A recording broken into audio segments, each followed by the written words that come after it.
At Citi Field in New York, Pix 11 Sports presents New York Mets baseball tonight. The Mets play the Cincinnati Reds. Though when the Mets last left New York, they were riding the storm out, trying to get themselves right. And now they can't fight this feeling that they're right back in the race, trying to keep the fires burning as they return home to Citi Field to take on the Cincinnati Reds. Did we mention there's a post-game concert?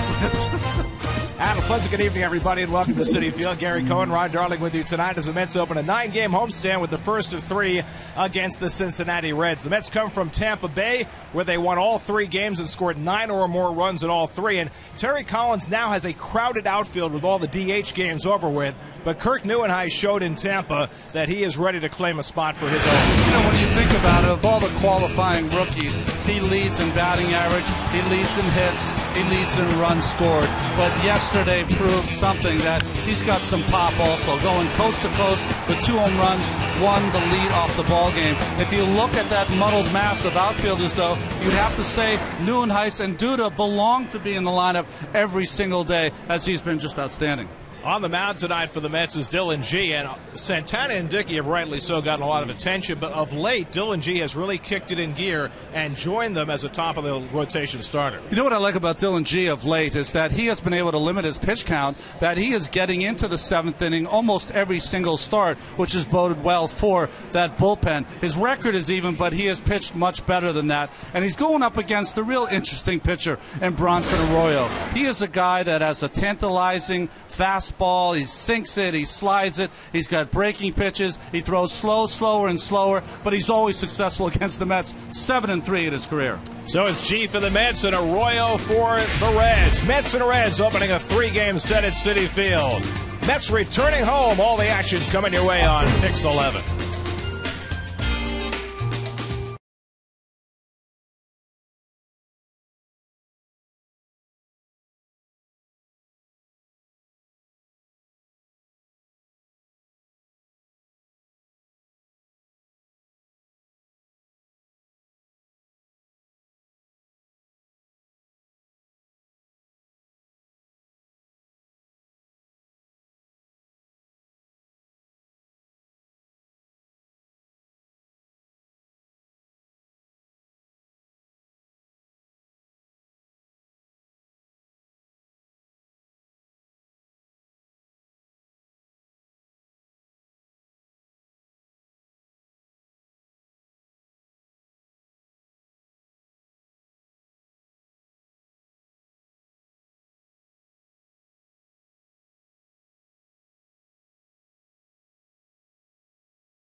Better. By the New York Times. Subscribe to the New York Times today. By Mazda, the all-new Mazda CX-5 with 35 highway miles per gallon. By Dunkin' Donuts, America runs on Dunkin'. By Audi, truth in engineering. And by Clear 4G, take it with you Internet Clear, the way Internet should be. It's Father's Day brunch at Citi Field. Bring Dad to Citi Field this Sunday when the Mets host the Reds at 1:10 p.m. and enjoy Father's Day brunch before the game. To find out more and buy tickets, visit Mets.com/Father's Day.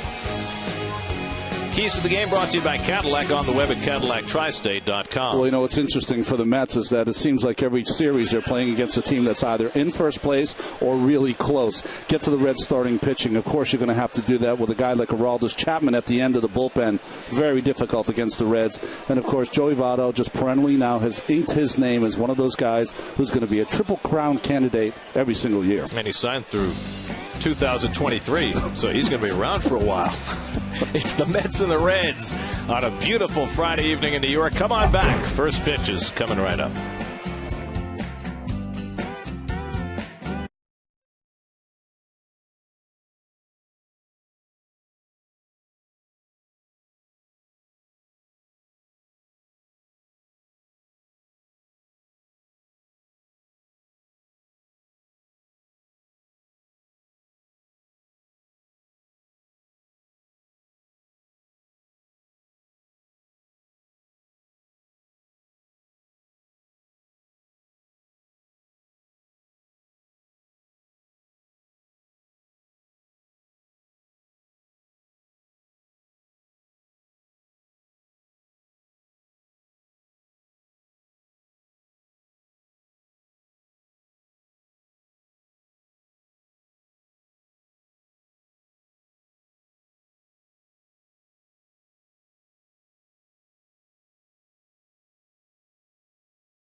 Tristate.com to view attractive lease and finance offers and to find a dealer near you.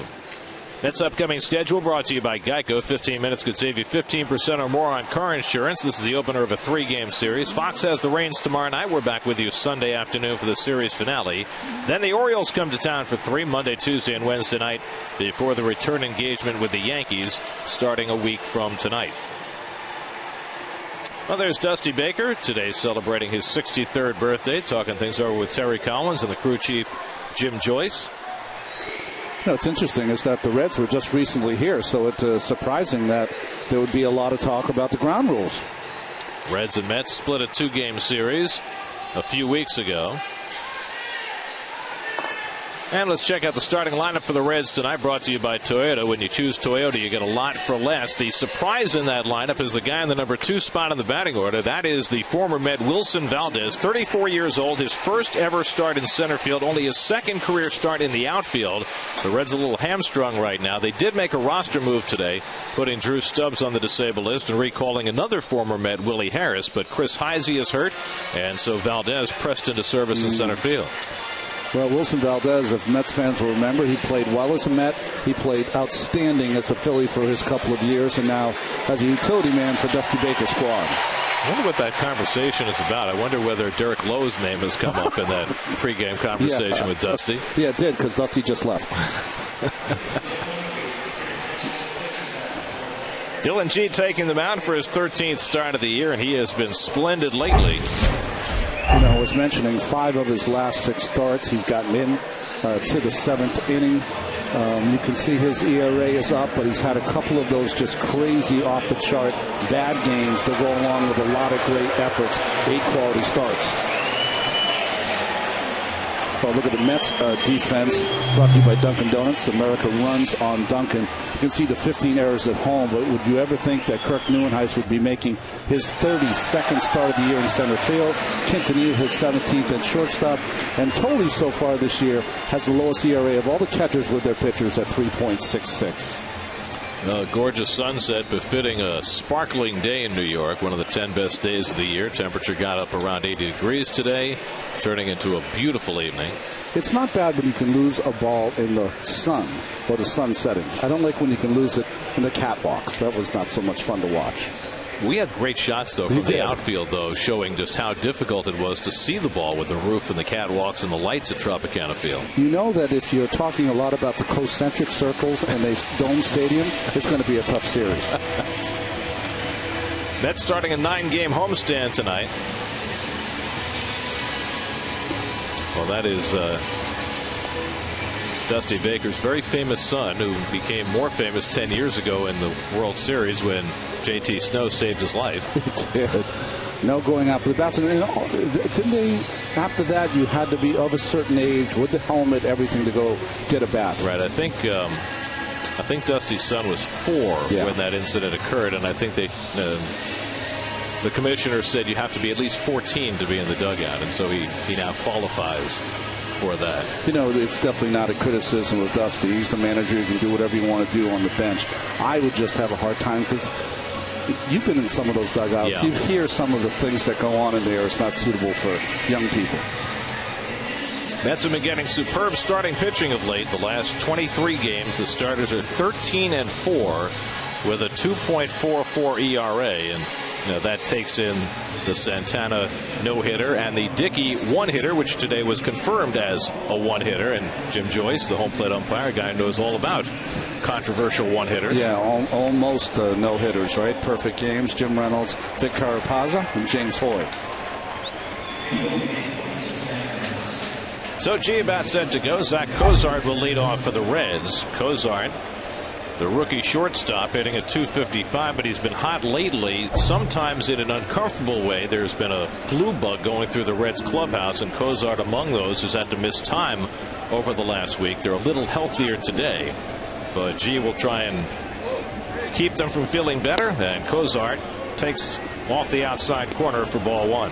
It'll be Cozart, then Wilson Valdez, and Joey Votto for the Reds in the opening inning. The Reds sitting in first place in the National League Central. 8 games over 500 with a 3-game lead over second place Pittsburgh and St. Louis. There's the former Met Valdez on deck. 1-1 to Cozart, and he takes the cutter on the outside corner, and it's 1-2.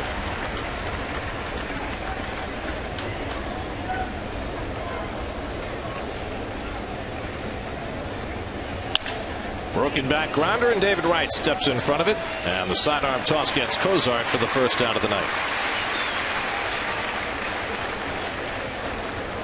Well, there are the standings in the National League Central. The Reds sitting on top after the Cardinals got the early lead this season, but they have faded with all of their physical problems. But we didn't have room, by the way, for the Cubs. They got bumped from the bottom of the National League Central. They're going that bad they can't even make it. Now wait a second. Today the Cubs shut out the Red Sox at Wrigley Field. It was the first time the Cubs had shut out the Red Sox since the 1918 World Series. Right. Brian Dempster getting the win today over Daisuke Matsuzaka. So I would think of all days, they at least belong in the standings, even if it's at the bottom. We're just getting used to next year when you have the even teams in every division. Right, that's 5 teams in every division. There's a call strike to Valdez, and it's 1-1. Now the Cubs are now 22-42 with that win today. Mets will be going to Chicago on their next road trip. Joey Votto waiting on deck. He'd love to face him with the bases empty, and Valdez can't find that changeup, and it's 1-2. Wilson Valdez hitting at .211, starting for the 12th time this year, and a variety of different positions, but tonight playing center field, a foreign position to Valdez, who played for the Mets in 2009. And G misses high with the fastball, 2-2.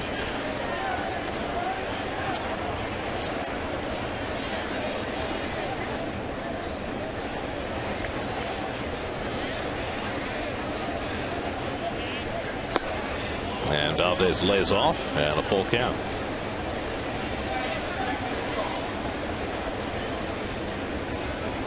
everyone starts in a different way. Look at that bat.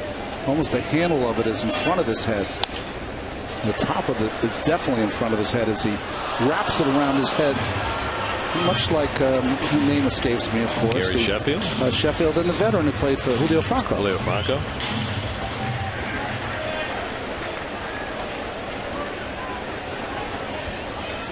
Again, the 3-2, and G has one hit past him. Murphy has to hustle in to grab it and throws out Valdez, 2 down.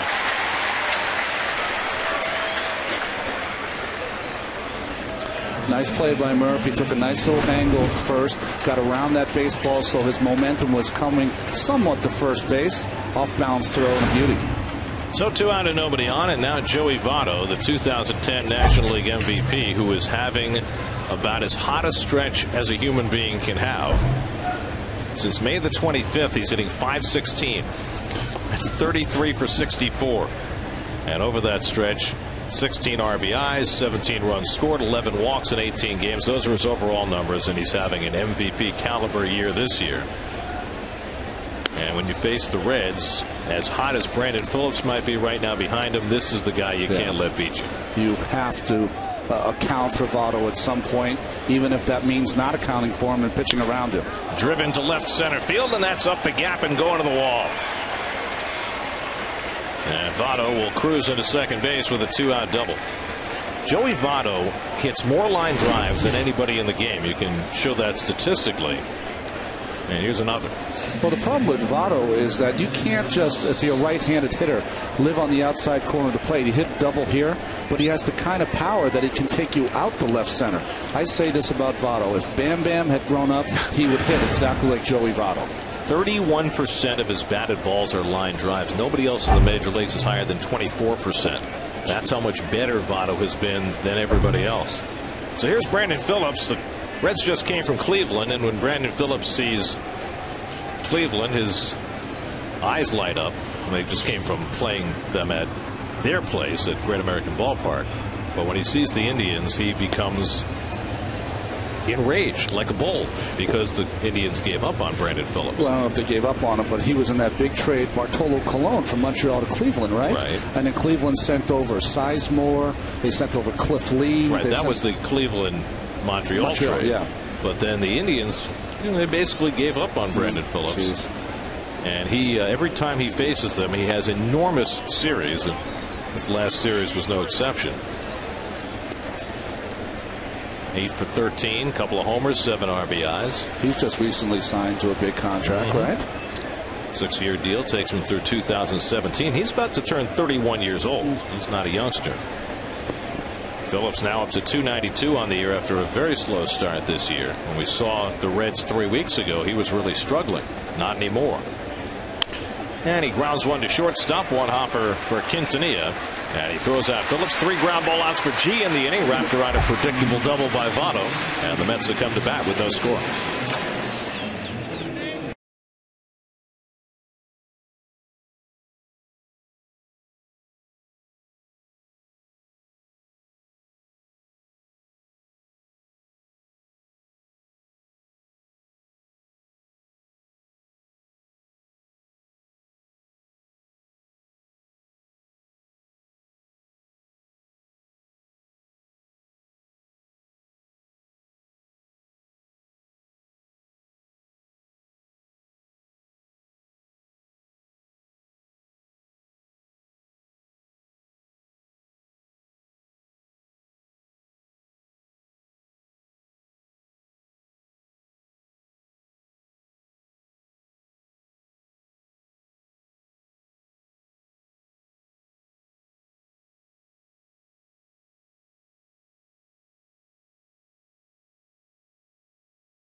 When you choose Toyota, you get a lot for less. Kirk Neuenhuis, after hitting 2 home runs yesterday, right back in the leadoff spot today.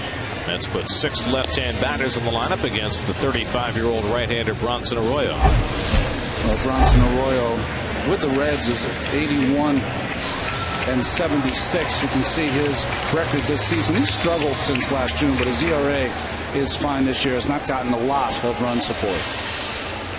And the one constant for Arroyo is that he never misses a start.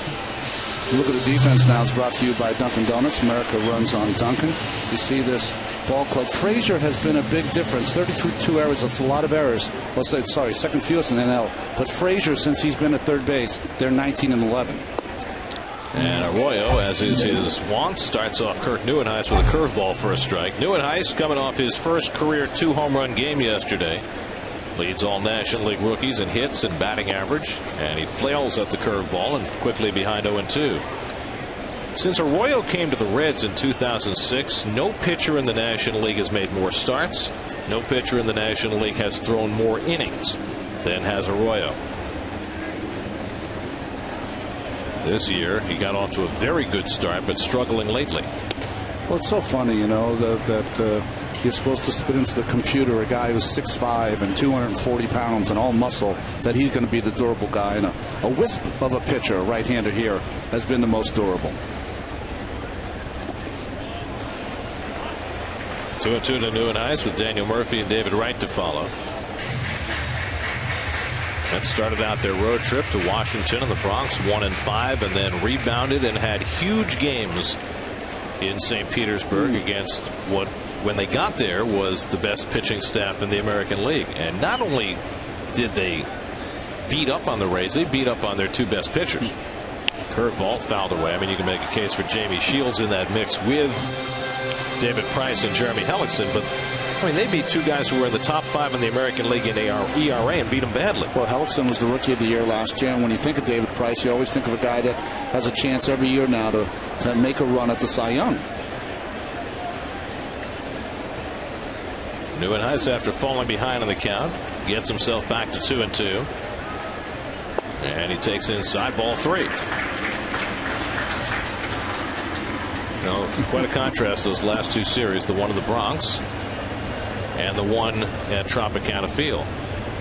And this is the way the Mets season has gone. When they hit their lowest point, they bounce back and play better than ever. 3-2 to Neuenhuis, and he slashes 1 foul. And you would think that Yankee Stadium was more conducive to run scoring, of course, than Tampa. I think sometimes, though, guys get out of their game, especially the left-hand hitters with that short porch in right field. And the Yankees hitters playing there all the time, of course, have adjusted well.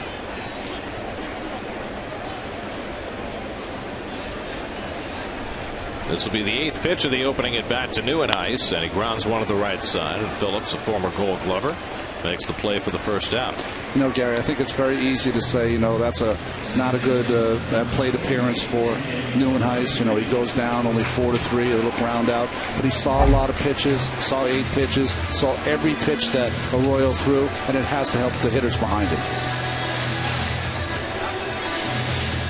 Well, you know, there have been a lot of theories this year about the Mets' propensity for driving in runs with 2 out, and I have to think that at bats like that have an impact, that a pitcher has to work so hard to get to 2 outs sometimes. Maybe it's easier to get to them later in the inning. Well, there's tendencies that are on the charts coming into the game, and there's tendencies that you see with your eyes during the game. Daniel Murphy struggling right now, just 6 for his last 45, but he has tremendous numbers against Arroyo, 6 hits in 10 career at bats. David Wright waiting on deck. It used to be the Mets could never beat Arroyo, but last year they hit him pretty hard twice. He was 0-1 with an ERA over 5 in 2 starts against the Mets. 7-3 lifetime. 2 balls and a strike to Murphy. Well, Daniel's a very good breaking ball hitter, so when he's facing a guy like Arroyo who doesn't have that 90-plus fastball, he's more in the 87, 88 mile-an-hour range. And probably throws a lower percentage of fastballs than any pitcher in the National League, other than, say, R.A. Dickey. He doesn't count. Yeah, Arroyo was happy when Jamie Moyer was pitching for the Phillies, right? Well, he's got tremendous guts. He's a guy that likes to be in there. He wants the big moments. Arroyo is just a guy you love to have on your team.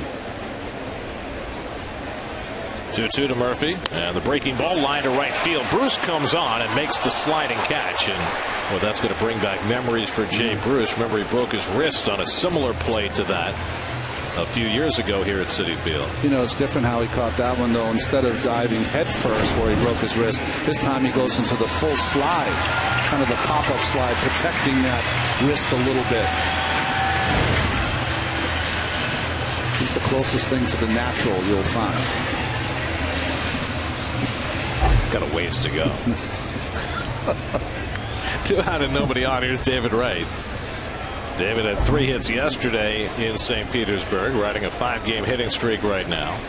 And he hits one up the middle, and he's got a 6-game hitting streak. His 79th hit of the year. And the Mets have a 2-out base runner. David has gotten to such a great groove that he knows that if no one's on and 2 outs are in the first inning, it doesn't matter what pitcher, he's going to get that first pitch fastball as they try to get ahead of him, and he's been ready all season long. One of the big reasons that he's hitting .360. So Lucas Duda steps in. Duda's been the Mets' hottest hitter over the last few weeks.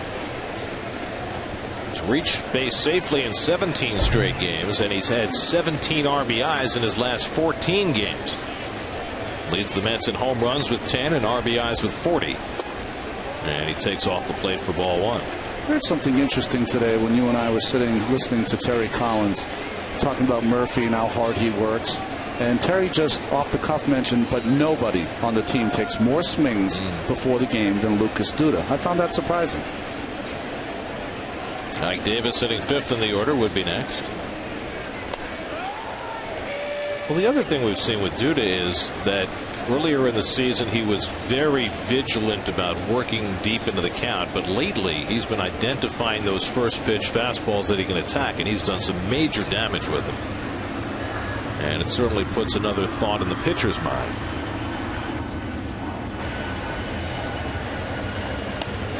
I think what happens for a young hitter, Gary, is that the pitching coach tells them to get a pitch they can handle.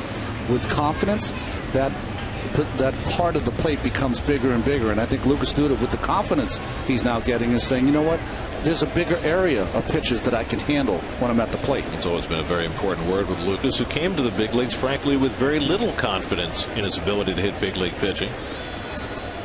There's a strike, 2-2. Duda homered against Arroyo last year. He's only had 2 at-bats against him.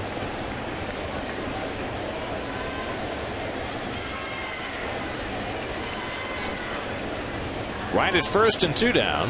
2-2 the count to Duda. So the Mets, even with Arroyo, who is a noted strike thrower, working deep counts in the opening inning. And the sidearm delivery fouled off. Now, most right-handers are not going to drop down against the left-hand hitter, but Arroyo's different. Well, he does it because not for, that's a bad pitch because it's on the same plane for a left-hander, but it's just a different look. When you're taking at bats against Arroyo, it's almost like you're playing chess. He's making the moves, and you have to counter him every step along the way. It's almost like he's making it up as he goes along. Exactly.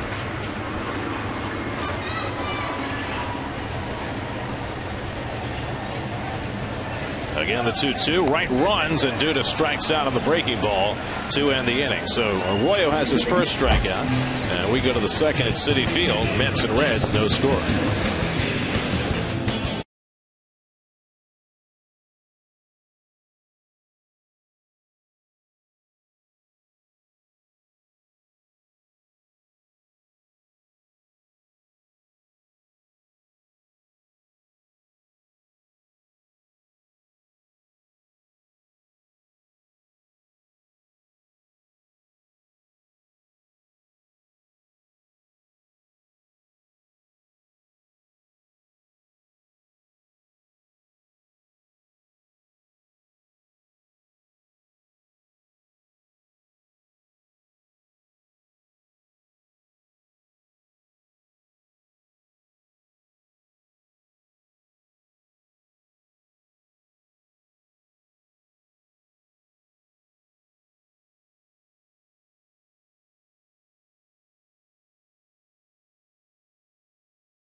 Acura advance. Dylan G goes back to the mound for the second inning. Jay Bruce will lead off. Did you see that Keith has made a cameo at the game tonight? Well, in fact, I think that I got a text from him. This is how he'd like to do the games from now on. It may work for him. He stays in Sag Harbor, and his bobblehead can sit here in the booth with us. This is the bobblehead that is going to be given away on Sunday, the Keith Hernandez bobblehead. And I must say, it's hard to see, can't really get a close-up, but it's probably as facially correct as any bobblehead I've ever seen. Of all the bobbleheads, you're right. I mean, it looks exactly like Keith. Only problem he has here is that he has his glove closed. Keith always used to have the glove open here, you know, facing the hitter. But yeah, look at that's a very nice. That's a really good one. Fantastic. The glove closed thing is a nitpick, you realize. Bay going back toward the corner and reaching out, can't make the diving play. Hits the ground hard, slow getting up, nobody there to help him. Bruce is on his way to third. He's turning and heading home. And Bruce has an inside the park home run. And now the question is, how is Jason Bay, who hit that ground hard after trying to make the leaping grab against the wall in the left field corner? So an inside the park home run for Jay Bruce gives the Reds a 1-0 lead, his 14th home run. And Bay looking a little bit shaken after trying to make that awkward catch. It's almost like he knocked the breath out of himself. But it didn't take long for Terry Collins and Ray Ramirez to sprint out there to left field and try to get a gauge on this situation. Well, for Jason Bay, who knows what it's like to come out of a game from hitting a wall hard, ruined his season 2 years ago after hitting the fence in Los Angeles, and now it would appear he is coming out of this game as well. Well, he just can't catch a break. Now, this is one of the things that Terry Collins talked about as Jason came back from the fractured rib this year, is that he does not know a lesser speed than all out going after fly balls, and he is definitely not steady on his legs as he walks with the trainer Ray Ramirez. They're going to have to get someone out there and put an arm around him, a bigger guy to help him in, because he is very unstable, like you said, Gary, very woozy, almost looks like a boxer. Almost looks like a boxer going back to the ring after getting stunned. If I was one of his teammates, I certainly would get out there to assist him coming in. A far too frequent sight for the Mets over the last 2.5 years. Jason Bay having to come out of a game because of his all-out effort in left field. And that's how he fractured the rib earlier this season. On a similar kind of play, a ball just drifting away from him from a left-handed batter. And he is definitely favoring that left leg as he walks off. We'll take another look at the play in a moment and see if we can get a read on exactly what hit. But he went down and he couldn't get up, and there was nobody to help him, and all the Mets could do was watch Jay Bruce circle the bases. Here's the play. Well, Bruce has tremendous power, and this ball carried on Jason as he tried to catch up to it. And as you can see, he slid with his head and neck going first into the padding. He lays out and watches head and neck as they go up and get crushed up against that padding, and it almost knocked him out as it took him a while to get back to the baseball, but just sold out and compromised his body there. And you see Jay Bruce, of course, once that ball gets past Bay and he couldn't get up, he turned it on and turned it into a home run.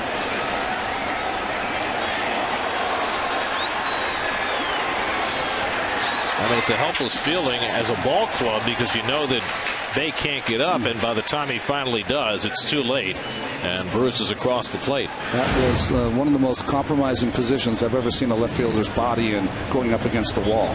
So Scott Hairston will take over for Jason Bay in left field. 1-0 Cincinnati. Todd Frazier the batter. Frazier, the Toms River, New Jersey native, takes a letter high strike. Last time we saw Todd Frazier, he was hitting 2 home runs in a game here at Citi Field, and he has really been hot ever since then, playing third base most days with Scott Rowland out of the lineup. Now Rowland is starting a rehab assignment tonight and probably will return to the Reds next week.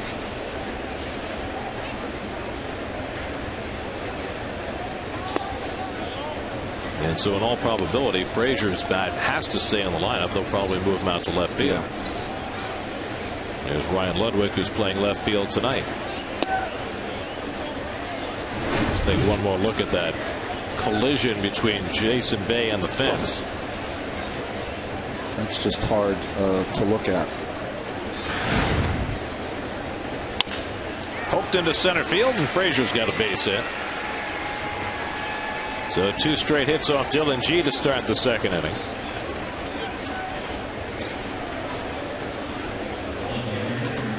Frazier aboard with nobody out. Here's Ryan Ludwig. Ludwig has not hit much this year, but when he's hit for power. 17 of his 32 hits have been for extra bases. He had a 2-year stretch in 08 and 09 playing for the Cardinals. In those 2 years, he had 59 home runs, 210 RBIs, and it looked like a guy who had been a journeyman player up until that point had really figured it out. But in the 3 years since, Ludwig's numbers have fallen off sharply. You know, it's interesting. Once he went to San Diego, his talent was compromised a little bit, and maybe because he became more of a pull hitter. When he was with the Cardinals, see Ryan Hannigan up in the on-deck circle, he was a guy that could take you out to right center and right field. Does not do it as often anymore. Pulled down the left field line, and that's an extra base hit for Ludwig. Frazier around second, heads for third as Hairston has trouble with the carom, and now after stopping, they're going to restart Frazier, and he will score. A double for Ludwig. Frazier had stopped at third, but when the ball was bobbled in the corner by Scott Hairston, he was waved home. It's going to be an error on Hairston, allowing the run to score, and it's 2-0 Cincinnati. Well, good hitting here by Ludwig. Like I said, he's become more of a pull hitter, pulling this ball down in the corner. And you can see with Hairston coming off the bench, does not catch this ball in the glove, steps on it, and by the time he gets it out, watch Frazier though. He makes a mistake here. He breaks it down. He's not looking at his coach. Continue to look at your coach. If he gives you the circle to go, you absolutely go. Mark Berry, the third base coach for the Reds, got him restarted in time. Here's Ryan Hannigan, and he takes the sinker low and inside for ball one. So Dylan G getting hit very hard here in the second inning, something we have not seen a lot of lately. 3 straight hits, so they've all been well struck. There's Mark Berry, third base coach for Dusty Baker. Hannigan hitting at 290, and he takes a strike. Hannigan has gotten the majority of the playing time behind the plate for the Reds, sharing duties with the rookie Devin Mesoraco.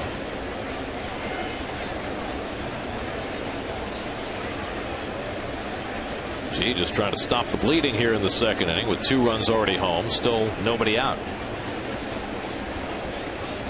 And Hannigan lines one to Ike Davis, and he has no other play as Ludwig gets back. And that's a hard out for the first out of the inning. Well, that's a good break there for Dylan G and the Mets. Hannigan, one of the important cogs in this lineup. He's one of those guys that puts the ball in play in a lineup that sometimes strikes out a lot. Well, he put it in play there, just in the wrong spot. Yeah. So 1 out for G, and he'll take it.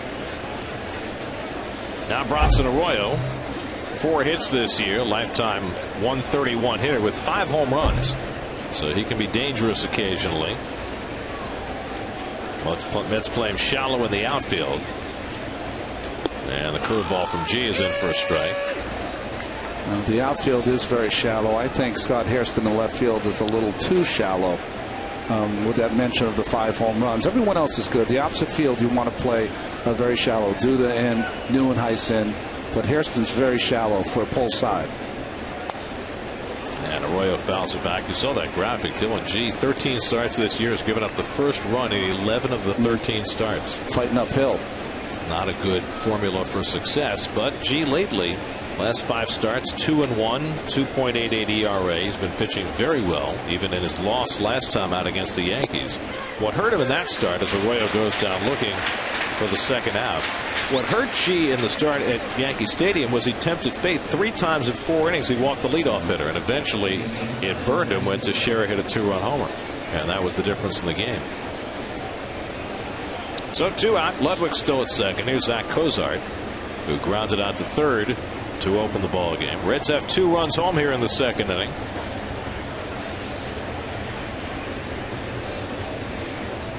Well, we opened the broadcast tonight by talking about the decisions Terry Collins has to make now going forward about his outfield with 5 guys for 3 spots. It's funny how those things resolve themselves, and not always pleasantly. But for the second time in 3 years, Jason Bay makes very heavy contact with a left field wall. And the last time it happened, it cost him the rest of the season. Wilson Valdez would be next.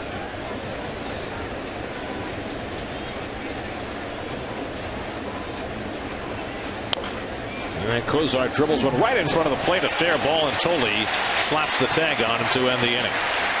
But the Reds scored 2. Bruce with the inside the park home run that cost the Mets Jason Bay. And the Reds add another and lead 2-0 in the second at Citi Field.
Injury problems, as have all Met fans over the last 2.5 years, and we can only hope that Jason is not seriously hurt after making hard contact with the left field fence in the top of the second. Now the Mets down 2 as Ike Davis leads off against Bronson Arroyo.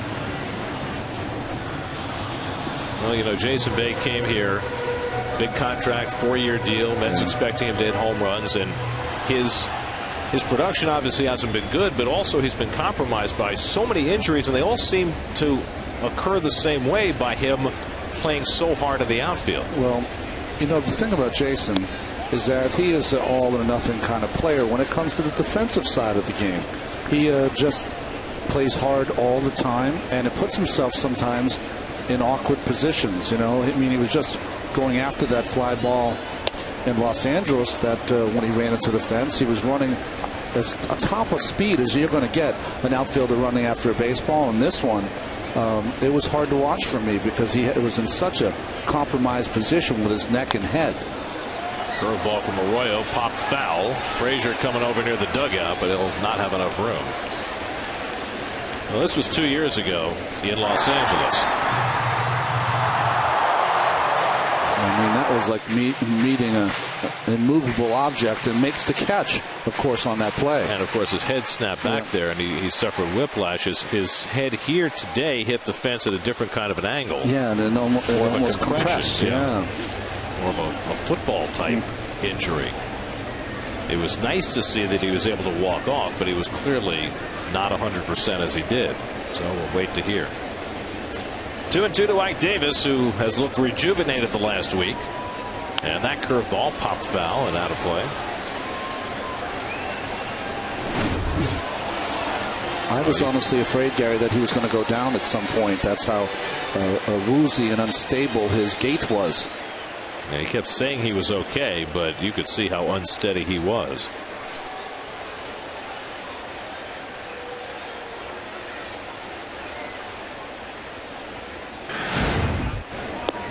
And Ike takes a breaking ball in for a call, strike 3. So Davis goes down looking at the slider from Arroyo, his second strikeout. Well, one of the things that has marked Ike in the past week or so as he's gotten hotter, his ability to take those pitches, breaking ball pitches that he thinks are not strikes. He's worked the counts. But as you see, Jim Joyce has always been a favorable pitcher's umpire, likes to call the pitch down, and he's already set a precedent here early in the game that he's going to give those pitchers the pitch. He was a favorable pitcher's umpire except for Galarraga. One day, exactly. Well, here's Scott Hairston, who took over for Bay in left field. Hairston, who has been hitting lefties incredibly well, not nearly as well against right-handers. And facing a curveballing right-hander here in Bronson Arroyo. And there's a breaking ball down. A ball and a strike.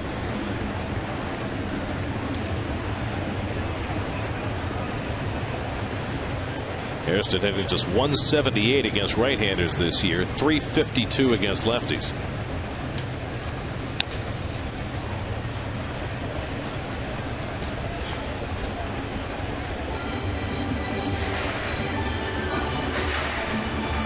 Well, Bronson Arroyo has one of the more distinctive leg kicks in the game. Well, when he was a young boy in Tampa, his favorite pitcher was Dwight Gooden, and he's trying to emulate the big high leg kick that Dwight had in his career. It's not the same. It's more of a kind of a stiffer leg that he uses there, but still unique. It's more Marichal than there good. You go. Not quite the dynamic pitches of Marichal. Here's the 1-2 to Hairston, and the slider off the plate. 2 balls, 2 strikes. Is it just me, or is Arroyo using that slider more and his curveball less than he used to? Yeah, especially against the right-handed hitters. He's trying to get something a little smaller on the outside part. Josh Tolley on deck. And Hairston swings and misses at that slow curveball. And Arroyo has struck out 3 in a row. Sinker in, slider away, slow curve down, takes a little off, adds a little bit. And you're right, not the dynamic pitching of maybe a Marichal or a Tiant in their day, but yes, at least 4, 5, 6 pitches. So 2 out and nobody on. Now Josh Tolley. Josh's home and road splits are stark this year. I often think that those things are a matter of circumstance. Tolley lifts this one to left. Ludwig had a bad angle, but he gets there anyway, and that retires the side. So the Mets go down 1-2-3 before Arroyo after he gets the lead. 2-0 Reds after 2.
Lakeview Internet. We mentioned Ryan Dempster this afternoon. 7 innings, 4 hits. Cubs shut out the Red Sox 3-0. Josh Hamilton in the hospital with an intestinal virus for the Rangers, who've been struggling anyway lately. And bad news for Kyle Drabek. Torn elbow ligament, and the Blue Jays are sinking and sinking fast. Wilson Valdez takes off the plate. Ball 1 from Dylan G. They lost Brandon Morrow after 9 pitches the other day. Now Drabek goes down. So that great starting pitching, which had been buttressing their home run bats at Toronto, now hurt. Valdez grounds out to Davis for the first time. In fact, Toronto's fallen below 500 for the first time this year. Well, they've had all those starts by those pitchers that are 26 and younger. They're going to have to maybe start getting some older pitchers to fill some spots for a while. Well, they brought up Brett Cecil, who's still relatively young and has had some success. That's where organizational depth is important. See Jim Joyce waiting for Wilson Valdez to get in the dugout. Taking a lot of time.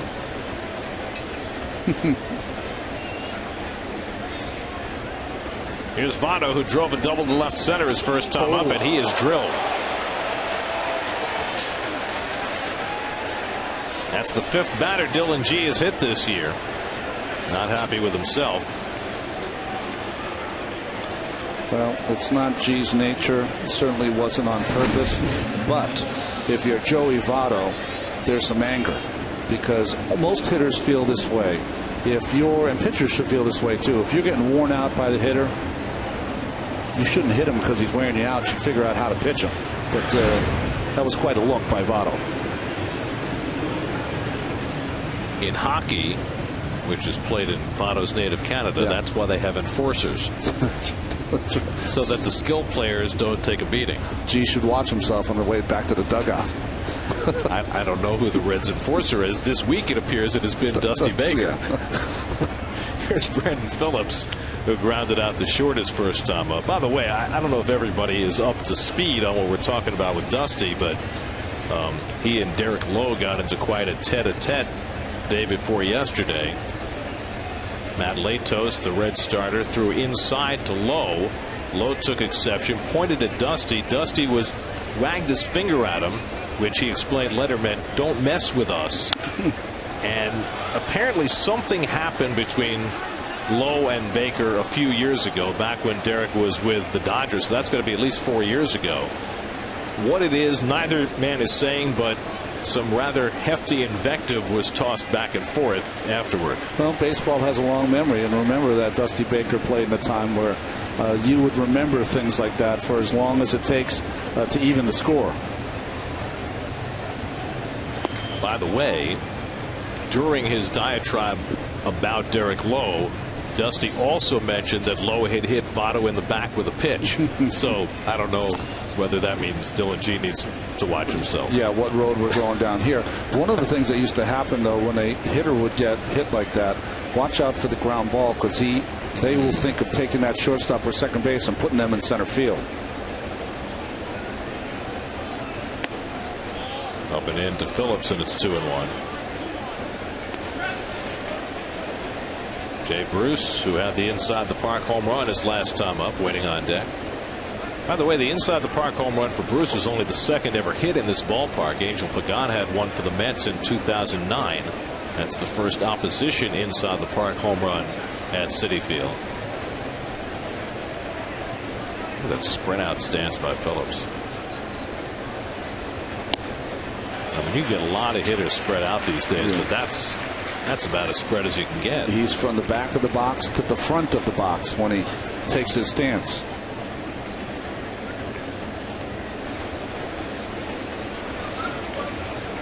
I'd have to say that these Cincinnati hitters, you can't get it any better other than maybe Coors Field, the best hitting ballpark in the major leagues. Certainly for home run hitters. Here's the 2-2 from G, and he comes up and in 3-2. All you have to know is this: there has been at least one home run hit in each of the last 59 regular season games played at Great American Ballpark. Man, I mean, you're talking about 3/4 of a season's worth of home games going back to last year. 3-2 with Votto at first. Let's see if he's running with one out. He is, and Phillips fouls it off. Well, sometimes when you have a great home field offensive advantage, it can hurt you in your road games. Well, I think what happens is they're the kind of team that have hitters that have big swings. They'll strike out a lot, but the strikeouts are all right if every once in a while you're hitting a 3-run bomb, and that doesn't happen in the away stadiums as much. Well, with half as many home runs on the road as at home. However, the Reds are a game over 500 on the road. Votto runs again. Phillips just gets a piece to keep the at-bat alive. Of course, the Reds have pitched well, and they particularly pitched well in their bullpen. And you know, they lost some very important pieces in that bullpen before the season. Ryan Madsen was supposed to be their closer, out for the year. Nick Massett, who is a very effective relief pitcher. Bill Bray, who's a situational lefty. All on the shelf all year long.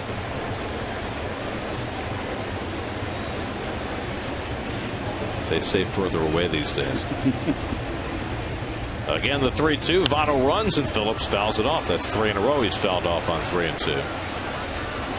So, you know, Dusty had to rethink his preseason plans and eventually was convinced to put Aroldis Chapman in the closer's role. And this is after they gave a lot of thought to Chapman being a starting pitcher in spring training this year. They've only used 5 starters all year. That's the other thing that's gone right for them. They've had no issues with their starters. Ninth pitch of the at bat coming to Phillips. Votto does not run, and Phillips launches one to deep left center. Nieuwenhuis back. It's over his head, and it's out of here. Brandon Phillips with a 2-run homer, his 9th of the year, and the Reds expand their lead to 4-0. Now Phillips fouling off 3 3-2 pitches and finally got one to his liking, and he put it in the party deck.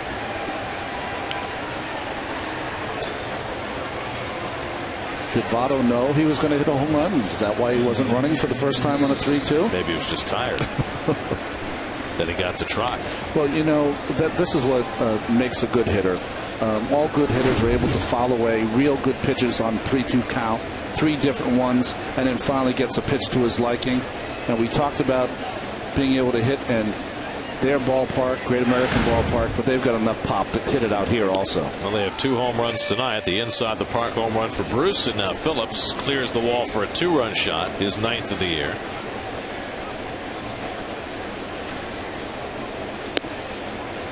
Bruce late on the fastball, and it's 0-2. So you were talking about how spread out he is, but still tremendous use of his legs in the swing as he braces against that stiff front leg, and just outstanding pop. Mets have the full shift on against Jay Bruce, and the curveball misses from G. A ball and 2 strikes. So a lot of shifting over the last 3 days at Tampa Bay. It was like Madden and Terry Collins are trying to one-up each other.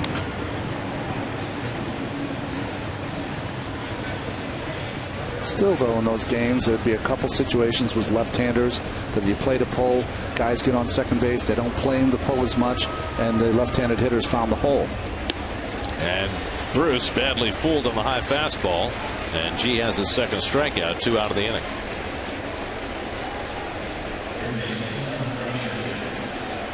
So 2 out and nobody on. Todd Frazier coming up. Frazier singled to center his first time up.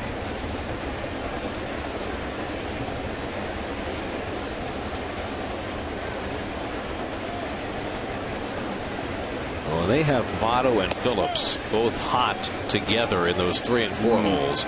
It's a very hard team to beat. The Reds have been something of a disappointment offensively this year. They're right in the middle of the pack in runs scored. And playing in that ballpark half of their games, you would think they would at least be, you know, further up in the runs scored standings.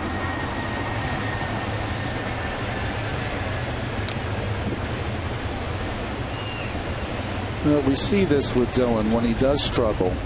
And I said before the game that he's had so many fine starts sprinkled in with an occasional bad start here and there.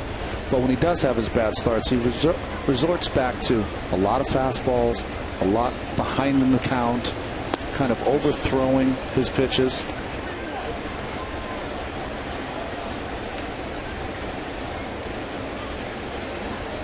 Now behind 3-1 on Frazier. And he walked him. There's the first walk given up by Dillon, who's averaged 2.6 walks per 9 innings this year.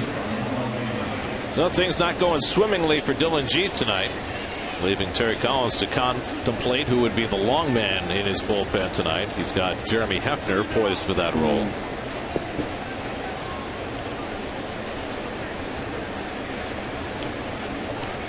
Now Ryan Ludwig, who drilled a double down the left field line his first time up. And when Hairston failed to pick it up cleanly, Frazier scored all the way from first base.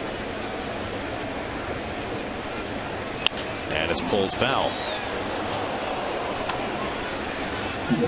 Today's game is brought to you in high definition by Time Warner Cable. Enjoy all the things you love better, all from Time Warner Cable.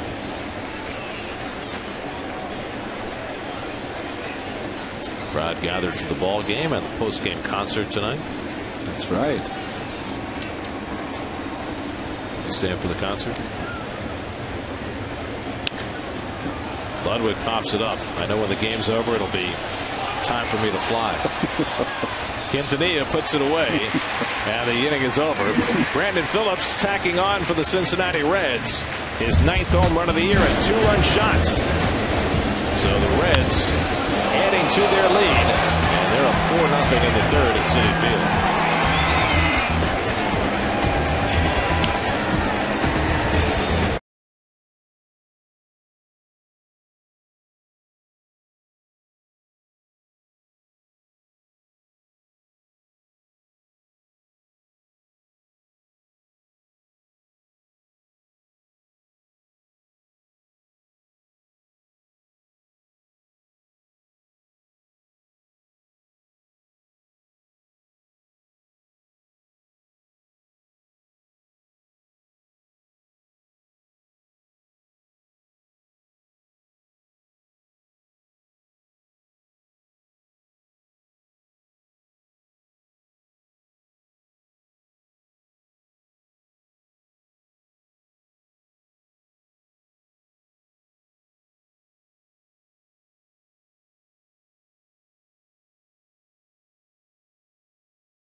nothing, and we are so pleased to have one of the Mets all-time greats with us today, courtesy of the City Alumni Association. It's Jerry Koosman. Jerry, how are you? Well, good, and I'm happy to be here representing the City Alumni Association. Nice. No, everything's going good, and it's fun to be here. Beautiful night. Well, you were in the conversation the other day when R.A. Dickey knocked you out of the record books. I suppose you heard about that.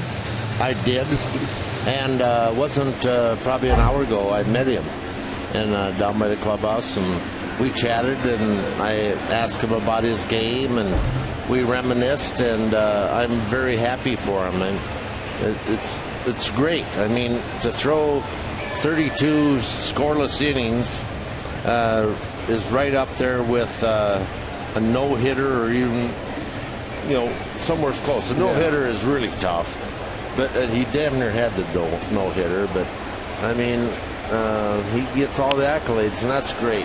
I hope he does it again. When you had your streak, do you remember anything during that streak, or was it just you and that fine staff had streaks all the time? So I thought I did the streak in 68 or 69, but I read in the paper I did it in 73. Yeah. So my memory isn't that good. But remembering how the streak was broke, I thought I did it, or lost it in Montreal. So if that's my thoughts, I'm probably wrong on that also. Well, of course, in so many ways, 73 is one of those years that not everybody remembers the way they do 69, because you guys didn't win the championship, but it was so much more unlikely in some ways because you guys had to come from so far behind. Well, we did. We were really basically a 500 ball club that year. We did win the division and went on to get into the World Series. But it was like a so-so year, and nothing great happened. It was nobody wanted to win type thing, and we kind of backed into it in the last game of the season. Last place on August 30th, and played that afternoon game in Chicago the day after the end of the season. There's nobody there, and you guys clinched the division. That had to be a really eerie thing. It was a doubleheader, and we won the first game. Of course, we knew the Cardinals were close, etc. But we won the first game, and then we knew that nobody could catch us. And somebody by accident broke out some champagne in the clubhouse, and somehow the second game got canceled. Very good. Very good. Forget the integrity of the schedule. There's champagne to be thrown around. Yeah. Omar Quintanilla leading off in the home third inning as we visit with Mets great Jerry Koosman. And the seminal moment of your career had to be that last game against the Orioles in 1969, and we're showing your stats from that year. What was that moment like for you? Well, it was a great time, and we all knew we didn't want to go back to Baltimore again. We'd like to end it right here. And so the pressure was on, and that was my main goal, is to not, make yourself look like a fool, win, do everything you can to make sure we don't go back. Well, I think it was early in the game, second, third inning, I gave a home run to Frank Robinson.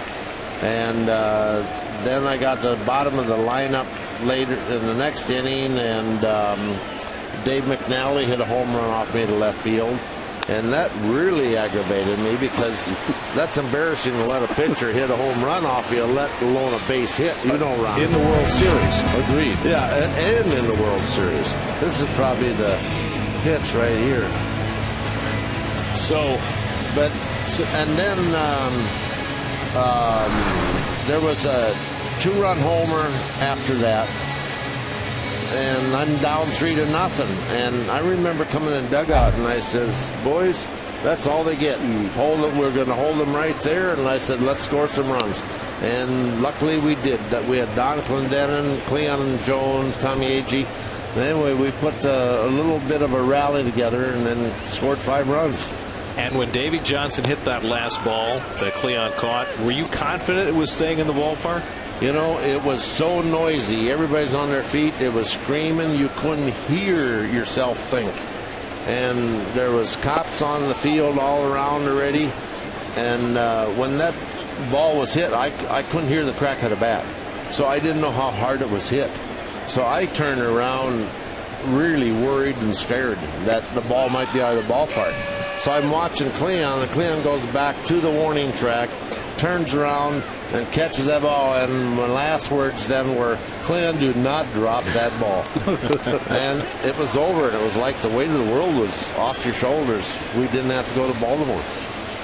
When you think of the 50 years of the Mets, easily to me, you're the greatest left-hander to ever take the mound as a starting pitcher in those 50 years. And what did it feel like when Santana hit no-hitter a couple of weeks ago? I was happy for him. When he did that, I was in bed watching TV. We don't get the Mets out there in Wisconsin. But I got a call right away in the top of the ninth saying Santana had a no-hitter going from a friend of mine who was at the game. Then he texted me 1 out, and he texted me 2 outs. And then there was nothing, and all of a sudden I get a phone call. He threw a no-hitter. And I was happy as heck, because I was a Santana fan when he was with the Twins. Twins, right, exactly. Yeah. When you were with the Mets, and you were here for a long time, deep into the 70s, and you guys never had a no-hitter with all the great pitchers you had with Seaver and yourself and Gentry and Ryan and Matlack and on. Did you guys ever talk about that it was odd that none of you had ever thrown a no-hitter? We never. I don't recall ever talking about it. No-hitters are tough. And, as far as a team is concerned, if you have a no-hitter going, nobody talks to you. They just do not want to be the what do you call it? The black flag or The jinx. the jinx of the deal. mush. So no one talks to you. But I mean, you know, pitchers are smartest athletes out there on the field.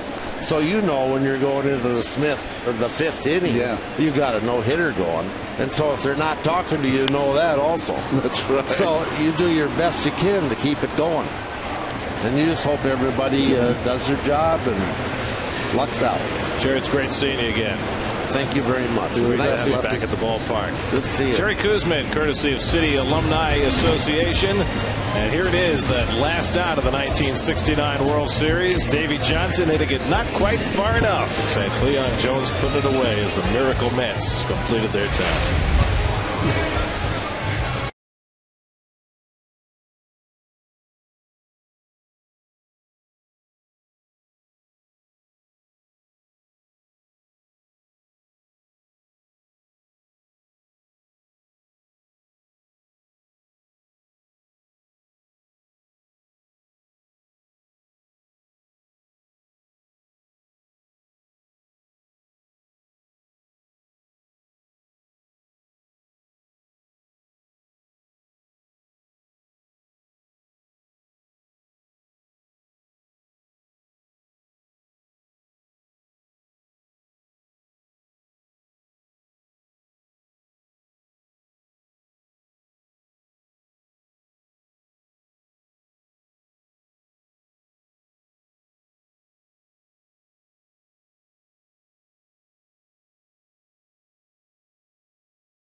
After coming home off the high of sweeping the Rays down in St. Petersburg. Ryan Hannigan leads off in the fourth inning for Cincinnati. Hannigan lined out to first base his first trip. G trying to settle in after 2 rocky innings. And he nicks the outside corner with a fastball, 0-1. Dillon gave up the inside the park home run to Jay Bruce in the second. Second run scoring on an error. And then a 2-run homer by Brandon Phillips in the third.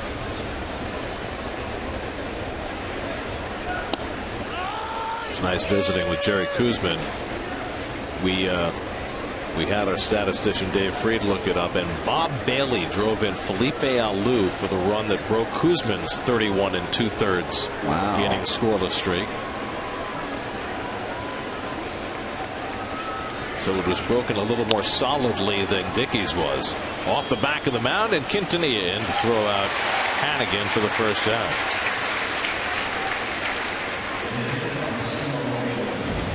Here's your chance to win a fantastic at 50 Mets jersey. Just text Backman to 48593 to enter. Message and data rates may apply.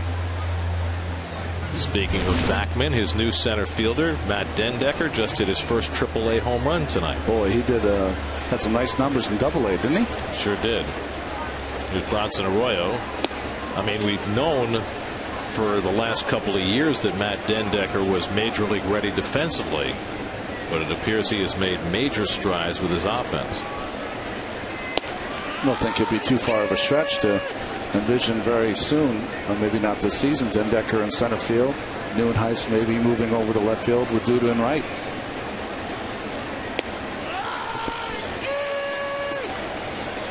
One and two to Arroyo. Scott Harrison manning left field right now after Jason Bay had to leave after a violent collision with the left field wall. 2-2 now to Arroyo. And we'll get a medical report to you on Jason as quickly as we are given one. Swing and a miss. Got him with a changeup.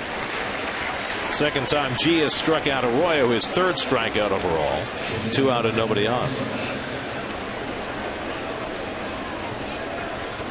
When you go from pitching in the National League to the American League and your strikeouts drop because you don't have opposing pitchers, does it make you feel bad? Oh, can I tell you, in 1992 I won 15 games in Oakland and I struck out, I'm embarrassed to say it, 99 batters. And I would get 150 in this league like it was nothing. And then I did the math and figured, well, I get about 30 or 40 on pitchers every year, and that's the end result. But yeah, you're remarkably, they go down, your strikeout totals, unless you're a strikeout pitcher, of course. G looking for his first 1-2-3 inning, and he gets ahead of the count on Cozart 0-2. Cozart grounded out to third in the first inning, and then he dribbled one an inch in front of home plate, and totally tagged him out in the second. Right now, G just trying to keep his team around and get some length to save the bullpen from a long slog tonight. Well, we always talk about pitchers being in the moment when they're having their good times and pitching well. You also have to do that when you're not pitching so well. Stay in the moment. Say to yourself, hey, listen, you know what? I gave up 2 runs in back-to-back innings, but I've got to stop now, not worry about that now, and have to, as you say, hold it here for 4 runs and give your team a chance. Well, what's the difference in feeling, though, for a pitcher, say, between what G is doing today and what Santana did yesterday? The only difference was that the Mets scored runs for Santana. That's right. Well, listen, early in the season, if Santana had one of those games, it was an automatic loss as he wasn't getting any runs. So a little payback for him in a couple of starts since his no-hitter. But for Dylan, when you're a young pitcher, Santana knows how to do it, if he's pitching well or not pitching well. But for Dylan G, these are all learning experiences. Cozart somehow able to foul off that curveball. Well, you noted earlier how G has been working deeper into games, minimizing his pitch count. Not so fortunate with that so far tonight. Again, the 1-2. Off the fists, a little pop-up for David Wright, and G, who's not supposed to catch that ball, does anyway. David peeled off nicely to avoid the collision. So G has his first 1-2-3 inning. 4-0 Reds in the fourth.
As far as the fans go, I mean, I've given them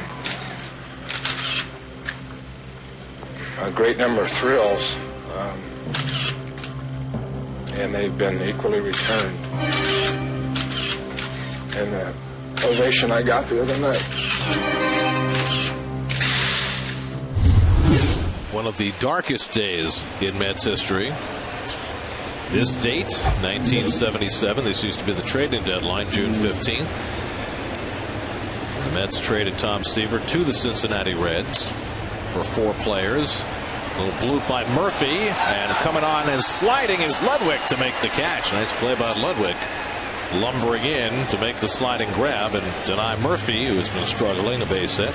On a nicer note, as you see Ludwig, who's gotten 2 late charges, but is able to close ground and with the slide pull up some turf and come down with the baseball. On a lighter term, we got number 17 on this date 29 years ago. I was just looking at his bobblehead, and he was thinking of June 15th and thinking when he first got here, he was shaking his head side to side. He was saying, I don't want to be with the Stems. And then after he'd been here a while, he bobbed up and down. I love that story that it was his father, without the internet, who knew that the Mets had some really good farmhands. Because that was the trade that the Mets made in 1977, and Doug Flynn was a pretty good fielding second baseman. Stevie Henderson had some decent years. Pat Zachary, not a bad pitcher. Dan Norman was suggested to Mets general manager Joe McDonald by his son Jody, who I think was 11 at the time. Probably not, foretelling a future in baseball management for Jody. Much better as a talk show host. That's right. David Wright out on strikes for the second out. I saw Dan Norman in 1981 hit a ball at Al Lang Stadium in spring training. Good breaking pitch from Arroyo. That was the longest home run I'd ever seen to that point. So he did have tremendous power. I saw Dan Norman 9 years after that trade in 1986 playing for the Hagerstown Suns in the Class A Carolina League.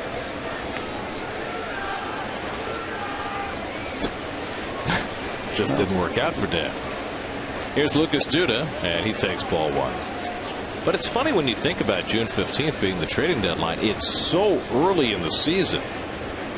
It seems to make so much more sense now, July 31st, when teams have a little better sense of where they are. I mean, at June 15th, you're making trades. You're taking a flyer on what you think your future is going to be that year, because at this point in the year, who knows? But you had to do it earlier because you had to finish first to go to, no wild card. Now you're going to have double the decisions because of the added wild card.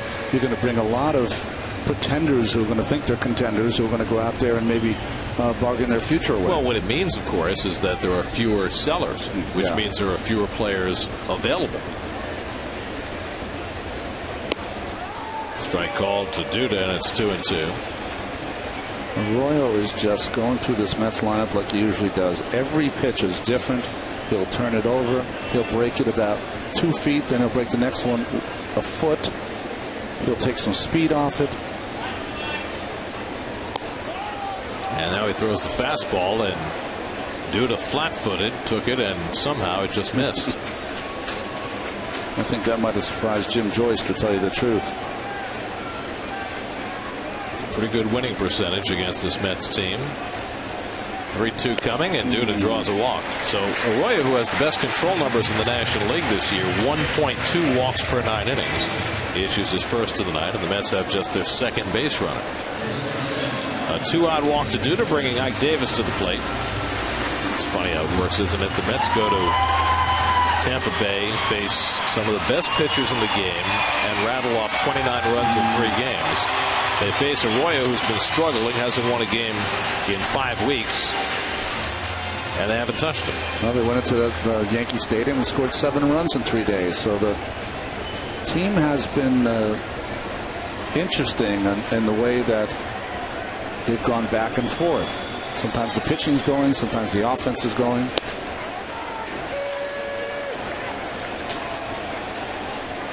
Davis struck out looking his first time up. Scott Hairston on deck. Arroyo, over his last 6 starts, 0-3 with a 4.91 ERA. Pitched very well and lost in his last start. That was against the Tigers last Saturday. Gave up just 2 runs and 5 hits over 7, but that was enough to beat him. And he is pitching wonderfully here tonight.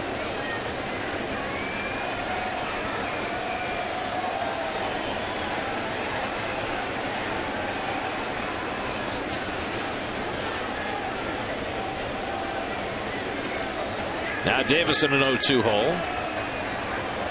And Arroyo comes up and in 1-2. Now, when you're a hitter and you're going up against a pitcher, you're trying to get a pitch that's in your zone. So what do you see from Arroyo when he drops down? It's a pitch that starts out a foot outside, so you give up on it because there's no chance it's going to break over the outside corner. When it does, deflation.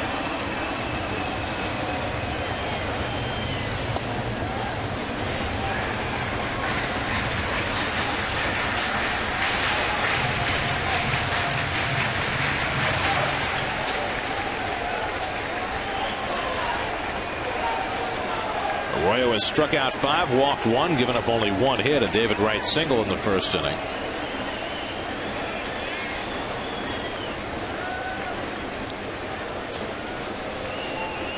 Not much need to check in on Duda. Sometimes you throw there, Gary, because you're not sure what pitch you want to throw. You're just delaying it before you eventually get the pitch he's going to want from Hannigan. 2-2, and he bounces the slider, and it's 3-2.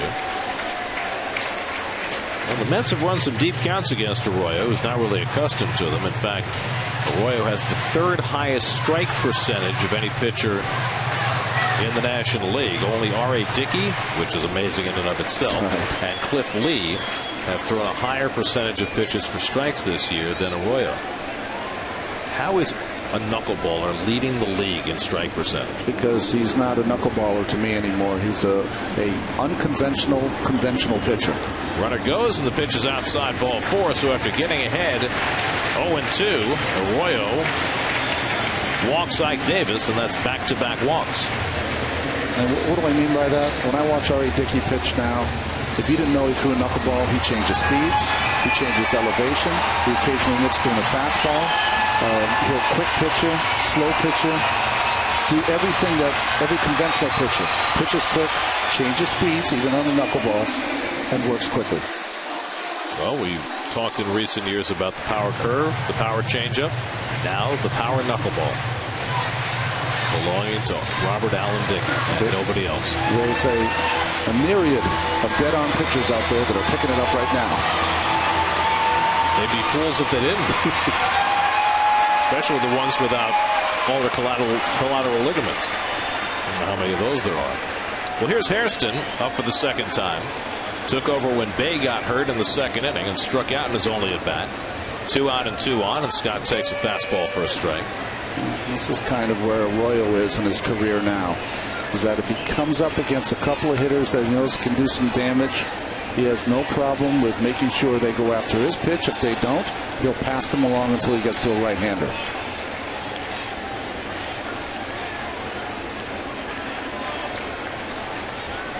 By the way, for Ike Davis, that's the 6th walk he's drawn in the last 6 games. Over that span, 8 hits and 15 at-bats and 6 walks. That's a great sign. Yep. Because what it tells you is you're not chasing those pitches, those breaking balls out of the strike zone that he was chasing earlier in the season. And Hairston lines one to Frazier to end the inning. Now Scott hit a bullet, and Frazier right there to grab it, and so Arroyo able to work around a couple of walks in the 4th. Now that sunset just keeps getting prettier and prettier. Night not so happy for the Mets.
G just had his first 1-2-3 inning in the fourth. Wilson Valdez leads off in the fifth for the Reds. Valdez is 0 for 2 tonight, and he takes ball one. Fifth inning brought to you by Ford. Check out the best-selling vehicles with the best values in America. Visit your Tri-State Ford dealers today. Now, usually, if you play a guy out of position, the saying is the ball always finds him. Well, Wilson Valdez starting in center field for the first time in his career. He hasn't had a ball hit to him yet. He's like, thank you very much. Line toward the middle, and Murphy's there to pick off the backhand for the first out. Well, before the game, the Mets got a little look at their future. Their first two draft picks, Kevin Plawecki from Purdue and high schooler from Louisiana, Gavin Cecchini, both out there on the field. Took some batting practice today. It's pretty cool, David Wright, to go over there and give him the time of day. Although Cecchini's been around the team for a while. I saw Plawecki hit a couple over the fence. Votto hits one in the air to right field, and Duda's right there. Yeah, in fact, after he was drafted, Cecchini referred to David Wright as his BFF. Oh, he did? Yes, he did. Well, you know, Plawecki, though, I mean, you got to be nervous when you're in there. They were taking BP with the guys and hitting some out of the ballpark. Plawecki did, and that was pretty cool to watch. I tell you the story all the time as you see the draft picks. I tell you this story all the time. It just tells you a little bit about how unkind that 86 team could be. One of our draft picks was Kevin Elster, who ended up playing with us. Just amazing, and did a great job. He was on the roster in 86, but I think it was 85 or 84. He was drafted as the #1 pick, and he was out of Southern California. Came over to San Diego, did the same thing as those two young men did. Got in his uniform, met all the players. Came out there for batting practice, and as soon as he got in the cage, the whole team walked off the field. Guys were cold. Everyone just walked off the field. It was him, the batting practice pitcher. As soon as he was done, he had to go out there and pick up the balls himself. Brandon Phillips takes a strike. Phillips hit a 2-run homer his last time up. Well, there's some of the particulars on Gavin Cecchini. 6 feet, 175, known for his arm, for his speed. Player of the year in Louisiana last year. Well, the Mets 2 years in a row taking a high school player with their #1 pick. Last year it was Brandon Nimmo from Wyoming, where they don't even play high school baseball. That's right. And he is an extended spring and should be heading to Brooklyn, I believe. Oh, wow, cool. To play this summer. Maybe either Brooklyn or Kingsport. You know, in a strange way, that really is a nice test for a young person in this organization to come and play in one of the boroughs in Brooklyn. You know, to anticipate their arrival in New York at some point, or, you know, in Flushing. Certainly different than playing in Kingsport, Tennessee. That's right. Right? Learn how to ride the trains. Order Chinese food. Have a hot dog over there.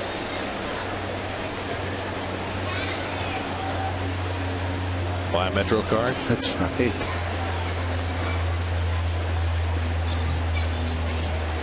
Now the 2-2, and it's fouled back. I was going to say, you know, figure out how to get tickets for Shakespeare in the Park, but those guys are usually busy. Yeah, that's right. Yeah, the Cortland Theater, right? Well, you know, people, they hire people to stand online for them to get the free tickets. Well, it is worth it. You ever gone? I mean, it's one of the great New York things. Especially if it rains. Look at Phillips. It's always as tall. It's like Ricky Henderson in his crouch there. Of course, Ricky wasn't quite as spread out. Shooter Babbitt, who used to hit behind Shooty Babbitt behind Ricky Henderson. Same kind of low stance. Remember, Lenny Dykstra had his one stance if he was looking for a walk. He'd get in there and get his little Eddie Goodell stance going. 3-2 from G, and Phillips lines one to center. It'll stay up for Neuenhuis, who makes a nice diving catch. Beautiful play by Kirk to take a base hit away from Phillips and help G to another 1-2-3 inning. G's now retired 7 in a row, and now we'll see if the Mets can get some offense to go with that defense.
with us earlier, you saw Jason Bay try to make a catch on a ball hit by Jay Bruce and hit his head hard against the left field fence. And so we've gotten a preliminary medical report on Bay, and it won't shock you to hear that he has a possible concussion after his head went very hard into that left field wall after making that lunging attempt, and Bruce wound up with an inside the park home run. So they're saying possible concussion for Bay, and the way he unsteadily walked off the field, and it seemed fairly inevitable. Curveball from Bronson Arroyo into Josh Tolley to start the home fifth inning. And of course, with Jason's history now of concussion after the play in LA 2 years ago that cost him so much of the season, you know how cautious they will be. And Tolley's a case in point there. You know, when Josh suffered his concussion on that shoulder he took from Ty Wigginton in Philadelphia, they were super cautious, more so than Josh even thought they should have been, because he had suffered 2 concussions prior during his minor league career. And so they kept him out and inactive a little longer than they might have otherwise. You know, it kind of reminds me a little of how a career can kind of go wrong in this league when you suffer a concussion.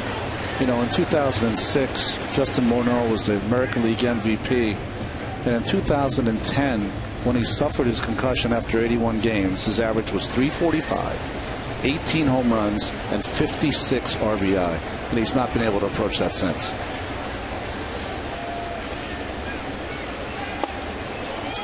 His concussion came on a slide, I believe, at second base, and his head hit the knee of an opposing shortstop or infielder. And of course, there are other careers that are less celebrated that have been either shortened or ended because of concussion. And the guy who comes to mind is Corey Koski. And with a broken bat and just trickled behind second, Cozart makes the play and throws out Tolley. That's a fine play by Zach Cozart as he and Phillips came together behind the bag. Well, the first time we saw the Reds here, we were raving about Cozart and just his ability to cover ground, his maturity as a young player, throws off balance here, and shockingly easily gets Josh Tolley at first base. You know, a lot of times when that batter breaks his bat, they end up staying that one split second in that box longer.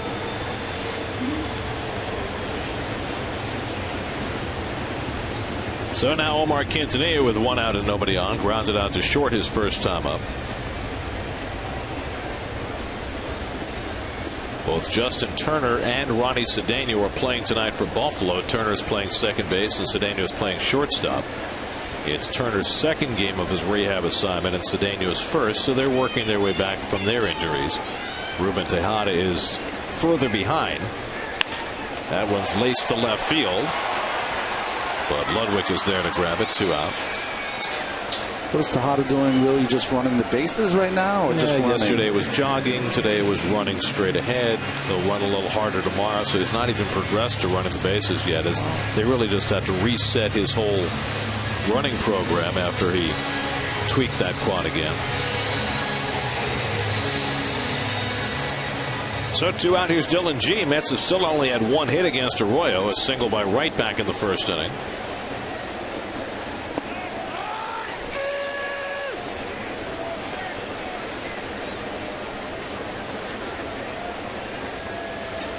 Kirk Neuenhuis would be next. And Arroyo misses away, a ball and a strike. You do not get many at bats down 4-0 in the National League as a pitcher, and G now has gotten 2 of them.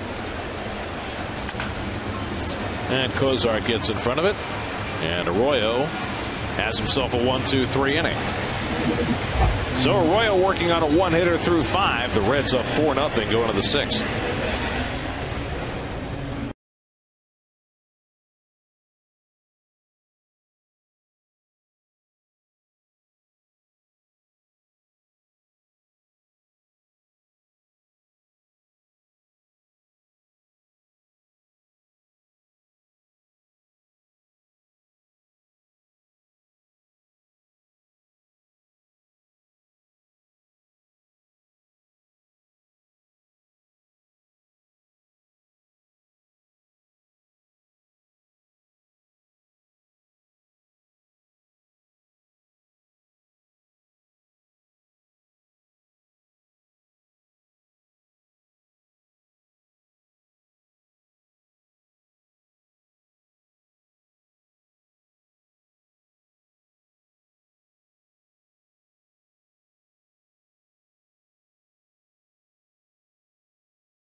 Sunday is Father's Day.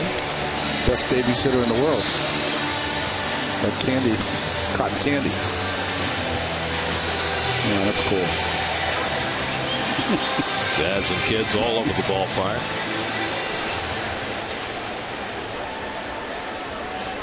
It's a great sight, isn't it? You know what invariably is going to happen, especially when kids are younger and know the game. They'll say, Dad, the last Friday they had a no-hitter. What's going to happen tonight? Or, Dad, they've scored 29 runs at Tampa Bay. What's going on tonight? Jay Bruce has an inside the park home run tonight on the ball on which Jason Bay got hurt. Then he struck out in the third inning. Bruce now has 14 home runs for the year. That's 5th in the National League.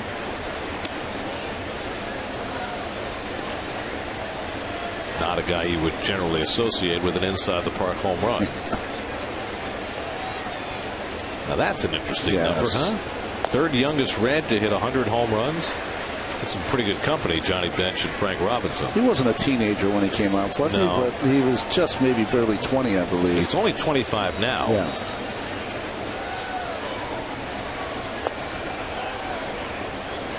First round pick by the Reds in 2005, coming out of high school. He's had some strong years, but he hasn't had that year yet that they expect from him. He hasn't had the Joey Votto year. There you go. And that's the difference, because he swings the pitches out of the strike zone. Votto does not. He was the golden boy coming up through the Reds farm system, but has been completely outflanked by Mr. Votto. 3-2 to Bruce, and he fists one foul. It'll be Bruce, Frazier, and Ludwig for the Reds in the 6th. Cincinnati, first place in the National League Central, 3 games up on the Pirates and the Cardinals. Pittsburgh just got swept by Baltimore, but they're still over 500. There's still hope. Swing and a miss, and so G comes from behind to strike out Jay Bruce. It's 8 in a row retired by Dylan G. His 4th strikeout. If you're thinking it, they're saying it. Every night, Help Me Howard's tackling swindlers and fighting for you. Plus, Greg Mocker's always on the trail of something different. Weeknights at 5 and 10 on the Pix 11 News. There's Todd Frazier, who's singled, scored a run, and drawn a walk. And Frazier, the big cut on the changeup, 0-1.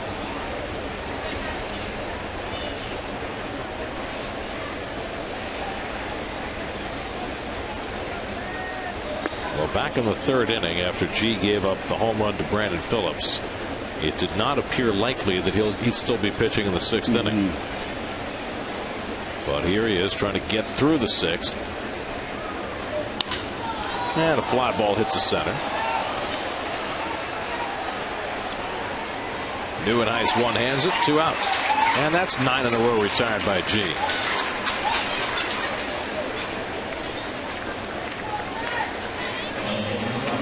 So 2 out and nobody on. Now Ryan Ludwig, who has doubled down the left field line and fouled out to the shortstop, 0 for 1.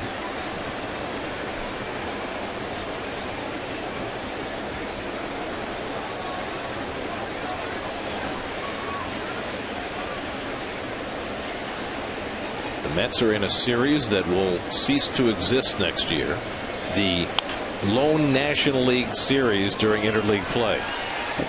It'll be the other way around. There'll always be an interleague series all year long, right? Yep, has to be, with 15 teams in each league. Somebody will have to be crossing over, whether it's opening day, closing day, or every day in between. That's crazy, right? Well, that's what they've bought themselves. The funny thing is, when the last 2 teams came in, Tampa Bay and Arizona, in 1998, the reason they moved Milwaukee from the American League to the National League that year was to avoid having 15 teams in the league and interleague play every day. That's why they created that 16-14 split. Yeah. Now the sentiment has changed, and they're going the other way 15 years later. Well, I just think it's going to be interesting on those 2 days. Opening day and then Can you imagine if you have the kind of finish you had last year and it's an interleague game as part of that mix? Or even anywhere during the month of September for teams in pennant races. There's the 0-2 and the curveball, dribbled foul.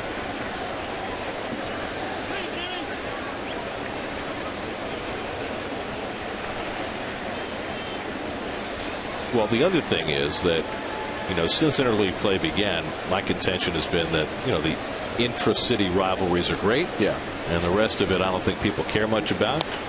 Little dribbler, G comes off the mound and fields it. I think we'll get a better test of exactly how popular the games are when they start being played on Tuesday nights in April rather than in June.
City, the official sponsor of Team USA, together every step of the way.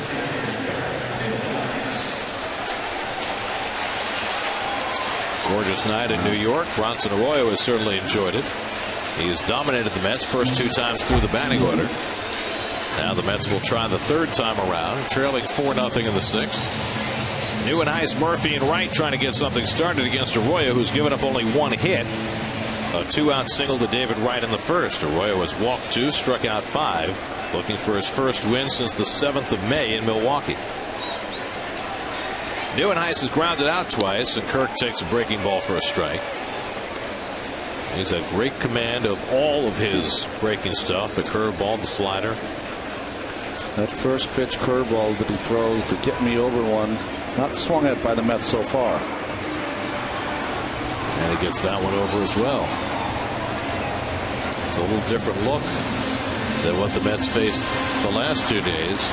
David Price throwing 97. Jeremy Hellickson with that fadeaway changeup that wasn't working so well yesterday. Arroyo a whole different bird. And the fastball away, 1-2.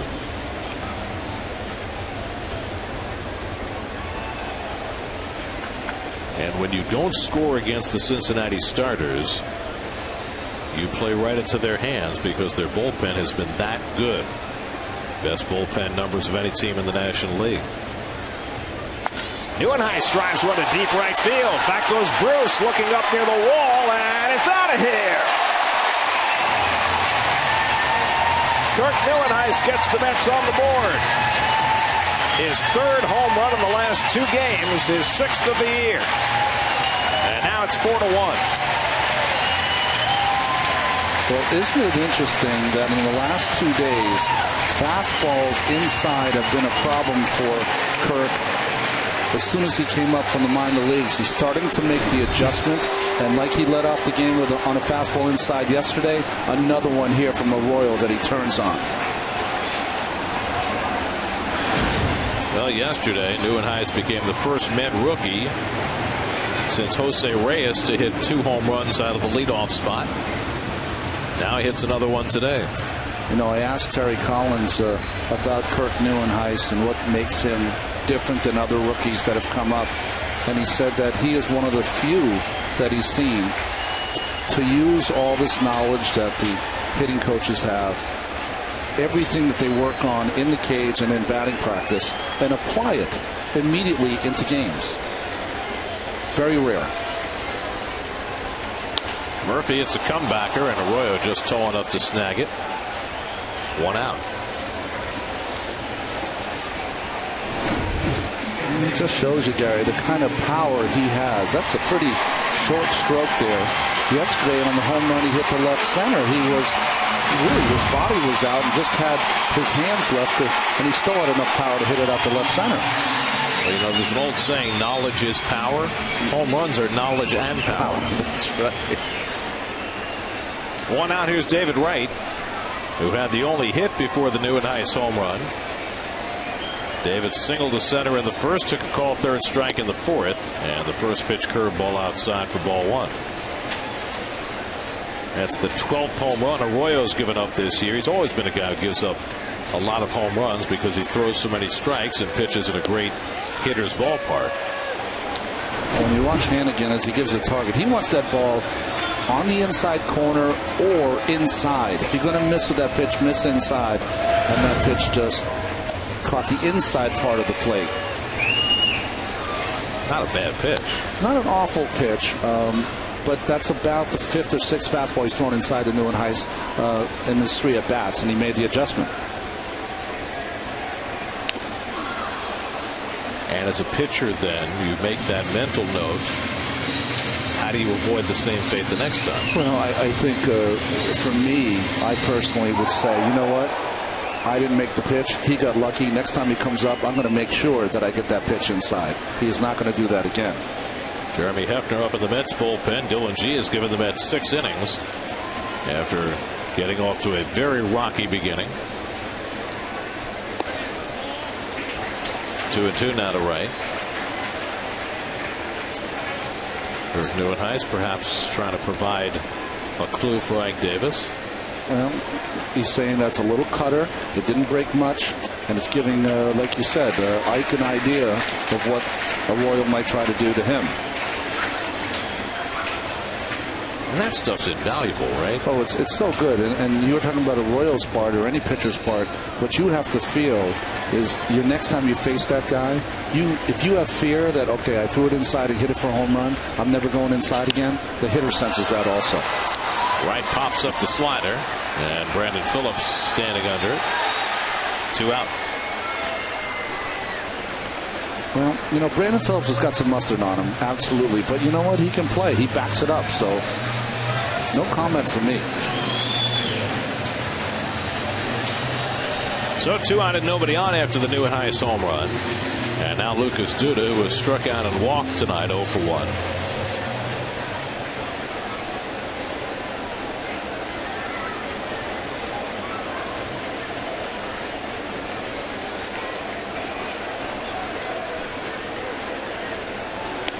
And the slow curveball. This is high for ball 1.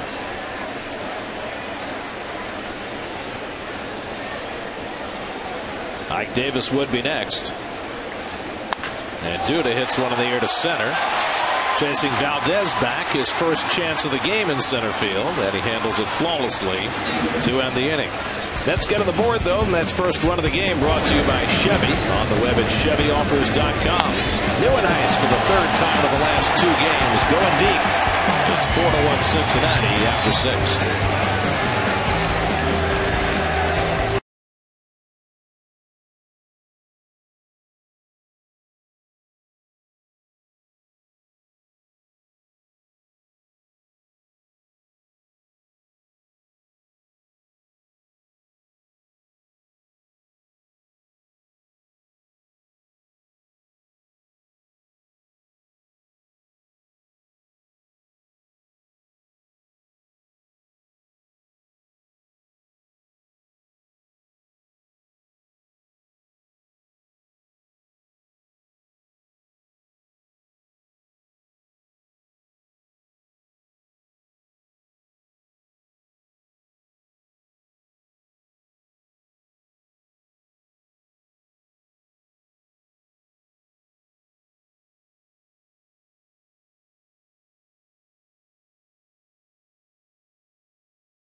great deal now on your new Nissan. Yankees and Nationals each have won 6 in a row going head-to-head in D.C. Yankees up 2-1 as they go to the 7th. The Phillies, who have continued to struggle, got a nice outing from Joe Blanton yesterday, but they've been blanked so far in Toronto, 3-0 in the 6th.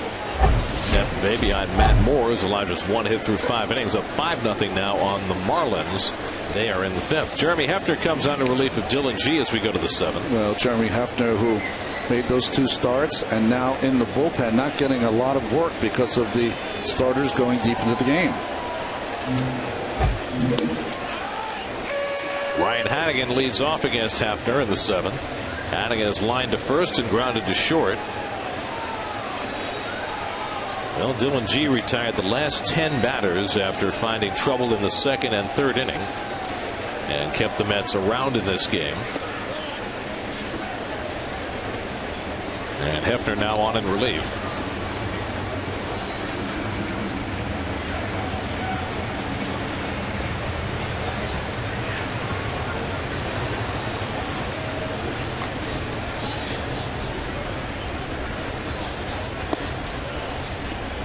Dylan G threw 100 pitches in 6 innings, allowed 5 hits, 4 runs, 3 of them earned. Guess that makes it a quality start. 1 walk, 4 strikeouts, a hit batsman, and 2 home runs. One of those, the inside the park home run by Jay Bruce, that led to the Jason Bay injury. And Hanigan pokes one through the hole beyond Murphy's reach for a leadoff hit against Hefner. We were talking about Hanigan's ability to put the ball in play. It's nicely illustrated there. Well, he got robbed of a hit in his first at bat when he hit a bullet right at Ike Davis, but this one finds a hole.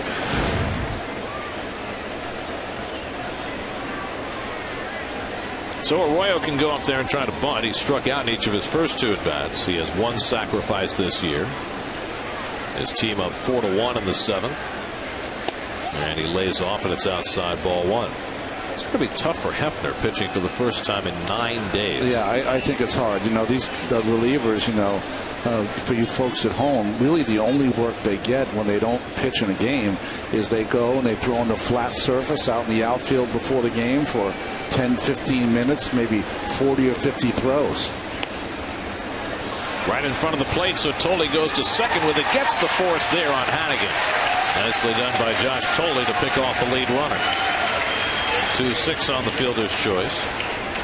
And Arroyo's on at first. A really nice play by everyone all the way around. Tolle with the quickness to get that bunt in front, the accurate throw. And watch Quintanilla avoid Hanigan, who came in really hard.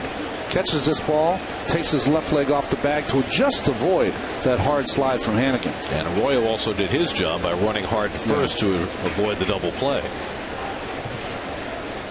So 1 out and 1 on. Now Zach Cozart, who's 0 for 3, and he takes a strike. Well, this is a big league slide right here. Taking out, he did clip him on the shin a little bit, but still able to get to the base. As long as you can touch the bag with your hand or your foot, it's a clean slide. The only problem you have in that play is that Hanigan is thinking one way, I'm going to take him out so he can't complete the double play. But that play was close. If he's sliding straight into the bag, he gets there quicker. You never know. Makes it a little closer play. Fly ball, well hit, center field. Neuenhuis back near the wall. Can't make the leaping grab. Arroyo to third. He'll stop there. Now the back runner, Cozart, is trapped, but the Mets didn't realize it. Cozart was moving from second to third after Arroyo had already stopped at third base. But the Mets did not show much awareness, and Quintanilla fired it home. Well, it's really not Quintanilla's fault. What he needs is direction from the infielder behind him, which is Murphy. First to play early. As you see Neuenhuis, he was feeling for that wall a little early, and his jump was a little premature also. Very difficult play, of course, as that ball is off the wall. But as you can see, after the ball gets over the head of Neuenhuis, Arroyo does not know what he's going to do. Stands on second base and then is held up by Mark Berry, who is sending him, holds him up, and the runner, of course, Kozar thought that maybe he was going to go. Murphy's got to be behind Quintanilla, letting him know where to throw the baseball. They weren't sure if he was going or not. Murphy told him to throw home. And Ike Davis had alertly moved in to cover second base, so they would have had a play there had Quintanilla been aware and alerted that Kozart had been wandering too far. Instead, the Reds have second and third and one out, and Wilson Valdez a chance to cash in. Mets bring the infield in with Joey Votto on deck. And Valdez takes inside for ball one. You know, you really can't get on Murphy there, because what a lot of infielders do is they'll look at the third base coach, and Barry was waving the runner home. That might have been the last thing that Murphy saw before he gave the instructions to Quintanilla. Yeah, Roy had already broken it down. He had no intention of trying to score on that play, and who can blame him? He's already pitched 6 innings, going back out there for the 7th. Pulled down to third, passed right, a base hit. That'll get Arroyo in. And now an obstruction play, and so the run's going to score anyway. No impact, as easily coming home is Kozart. 2 runs score on the base hit by Valdez, and he moves up to second on the throw. And the Mets paying for giving the Reds an extra out. They're now behind 6-1. Well, this game got ugly in a hurry. Tries to come in with a fastball, leaves it out over the middle of the plate. David playing even with the bag and off the line, and this ball beats him. Now the 2 runners are going to score pretty easily, even when Hairston gets to the baseball, but kind of a parade of mistakes here by the Mets. That looked like a bump set spike on that throw coming in. Joey Votto with a wild cut, 0-1. Well, because Wright made the diving try, he was right at the third base bag when Kozart arrived, and the third base umpire James Hoy immediately signaled obstruction. So that run was going to score anyway, so there was no reason to throw it home at that point. And Valdez got the extra base. They have ruled it a double for Valdez. So Valdez in the lineup because of all the injuries to the Reds outfielders. Comes through with a 2-run double to stretch the lead to 6-1. And Votto lifts one out to left field. And Hairston ambles in to grab it for the second out.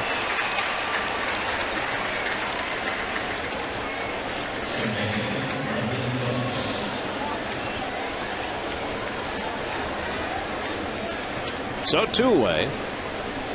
Valdez still at second. Now Brandon Phillips, who had a 2-run homer back in the 3rd, and then was robbed of a hit on a diving catch by Neuenhuis in the 5th.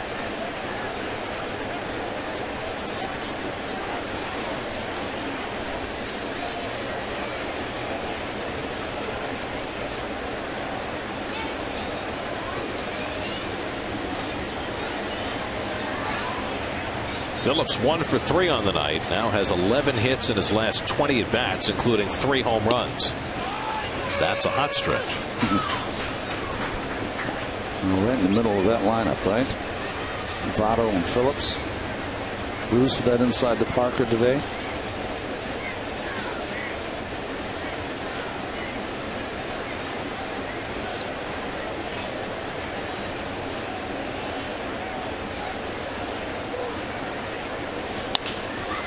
Fly ball right field, and Duda comes in, and that retires the side. But the Reds had 2 runs against Jeremy Hefner in the top of the 7th. That's down 6-1.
tour of Citi Field is brought to you by Citi, the official sponsor of Team USA. Together every step of the way. Big crowd gathered tonight. Mets coming back from a road trip. First of a 9-game homestand, plus the REO Speedwagon concert coming up after the game.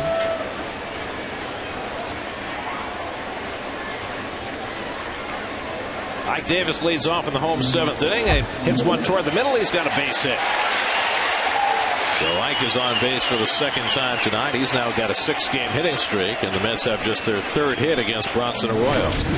Well, balance of his swing much better. That foot gets down, and even on a pitcher's pitch, down and away from Mike, able to get a base hit up the middle.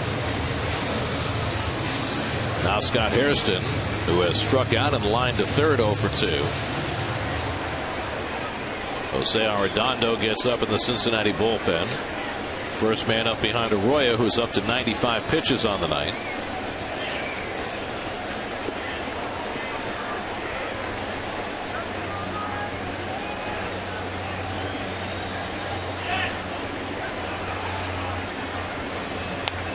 And Hairston swinging at that first pitch breaking ball and fouling it off.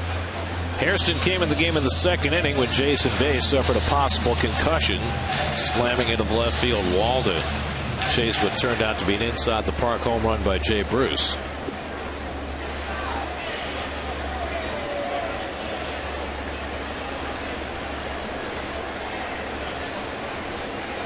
Mets are seeing all right-handed starting pitching in this series. That's a high fly ball deep left field. Forget it. That is long gone off the bat of Scott Hairston, off the facing of the 2nd deck. A huge home run for Hairston. A 2-run shot. For Scott Hairston, his 9th of the year, and it cuts the Cincinnati lead to 6-3. Boy, those 2 runs in the top of the 7th, how huge are they now? Dusty Baker pondering his move for the bullpen, and Hairston, pound for pound, reminds me of Howard Johnson. As much power as you're going to see from a smaller man.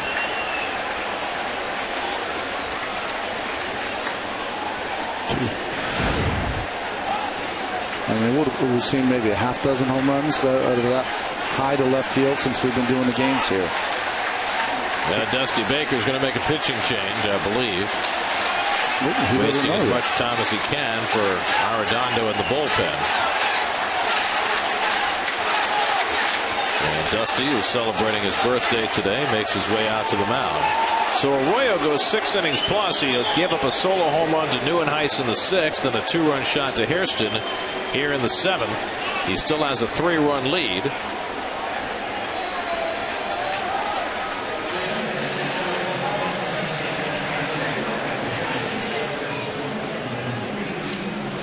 This call to the bullpen is brought to you by Verizon Fios for America's fastest, most consistent, most reliable internet. Arroyo exits. Mets down 6-3 in the 7th. We'll be right back.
runs in his last 36 at bats. You know, Terry Collins talked about bat speed today. It's not always about watching the bat. Watch his foot, front foot, how he gets it down, landed with all of his weight there to be able to deliver that bat speed on that baseball. The key for a lot of these Mets hitters is not only the bat speed, getting the bat to the ball through the strike zone, but landing that front foot so they're balanced and ready to attack.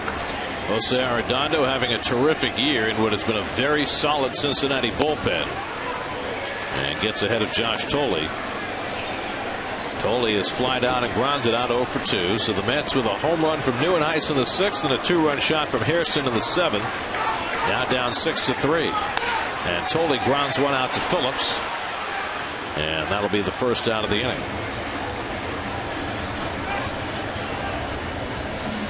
So Thole now 0 for 3. Well, the Reds statistically have the best bullpen in the National League. See the strikeouts, the opponent's batting average, the ERA. And the thing about Arredondo, his breakout season is when he came up with the Angels in 08. In 52 games, went 10-2 with a 1.60 ERA. At this point in his career, does not throw as hard, but his changeup really is his weapon. He was the setup man for K-Rod when he first came up with the Angels. Here's Quintanilla, who's 0 for 2, grounded to short, line to left, and Omar takes a strike with the changeup. Elvin Ramirez, Miguel Batista, both up in the Mets bullpen. Jordani Valdespin has come out on deck to bat for the pitcher.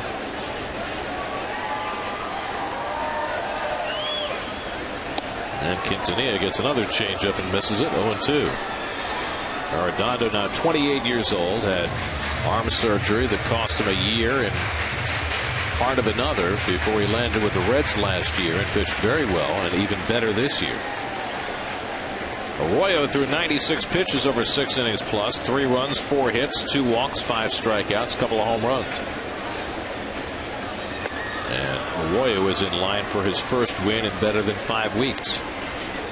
And his 8th career win against 3 losses against the Mets. Well, the pitch count got him tonight, but he only has 12 complete games in his career, 3 of them against the New York Mets. 1-2 to Quintanilla, and he pulls one to the right side, and Phillips slides over to get it. 2 out. Now, Brandon Phillips is a little flashy, but can I tell you, he's got great footwork. You can tell about the reason he's got a Gold Glove. Watch how he gets over there and doesn't field it to the side. Gets his body in front of it, gets his hands down, pulls that ball to his chest, and delivers a strike to first base. Just picture perfect.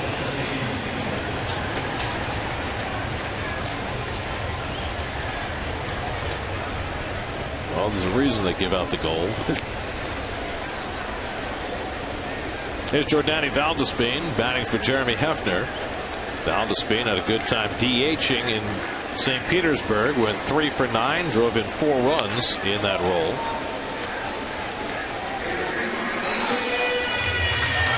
Well, you usually tell most guys that are coming up to be pinch hitters, don't let a ball pass. Be ready for that first pitch. But I don't think you have to tell Valdespin that. He was born to get ready for that first pitch. Very aggressive hitter. You see the pinch hitting numbers, only 2 hits, and they both left the ballpark. Had that big one, of course, against the Phillies and their closer Papelbon, and then he had the other one against the Nationals.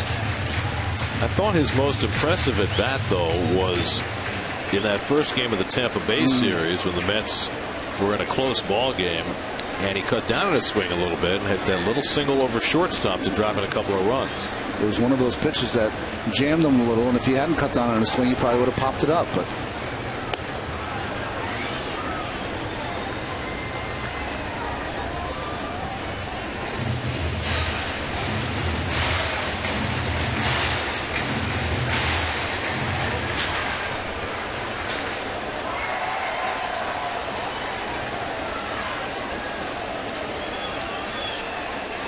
One and 2 now to Valdespin. And he flies this one out to left, and Ludwig easing over. And that retires the side. So Arredondo comes in to get 3 in a row in relief of Arroyo after Arroyo gave up a bomb to Scott Hairston. Hairston hitting that breaking ball out of sight for his 9th of the year, Mets down 6-3 after 7.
That's My Boy, now in theaters, rated R.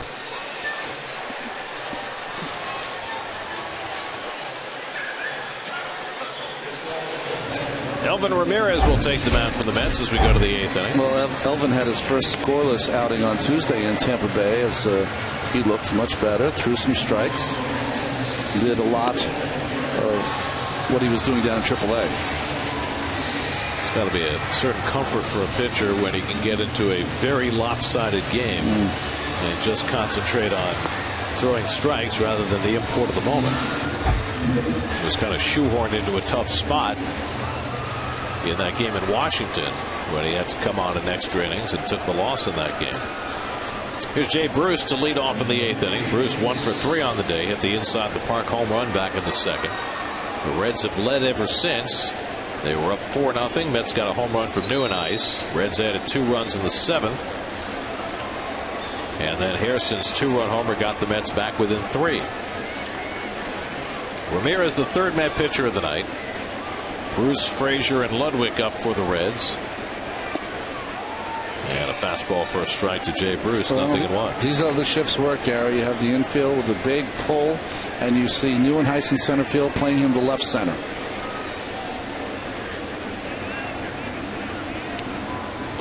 Their charts will tell you that when he hits it on the ground, he pulls it. When he hits fly balls, not so much. Well, we saw it with Ike Davis in Tampa Bay. It's not a bad time for Bruce to bunt that ball to third base, get on. You know, after that 2-run home run by Hairston, you want to get some insurance.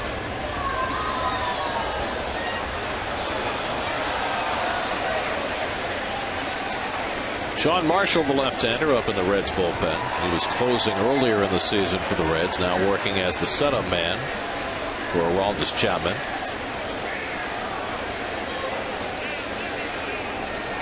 Here's the 1-2, and it's taken high.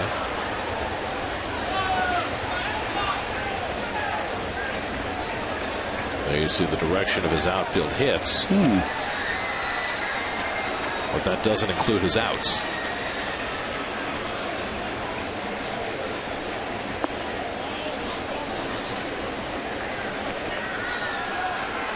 And that's where it gets a little tricky. You know, it all depends on what you're looking at. That's right. You want the outs to continue to be outs and then try to take away some of the hits with your defensive positioning. And he pops one up on the left side. Right out. Hairston in. Hairston calls. 1 out. Worked like a charm.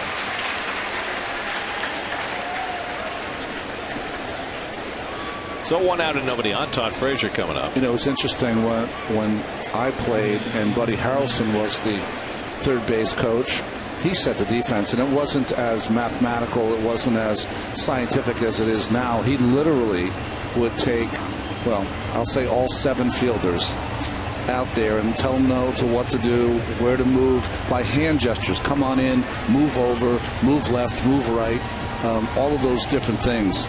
Of course, move all the infielders around, which wasn't much different from what he did probably as a player with the Mets.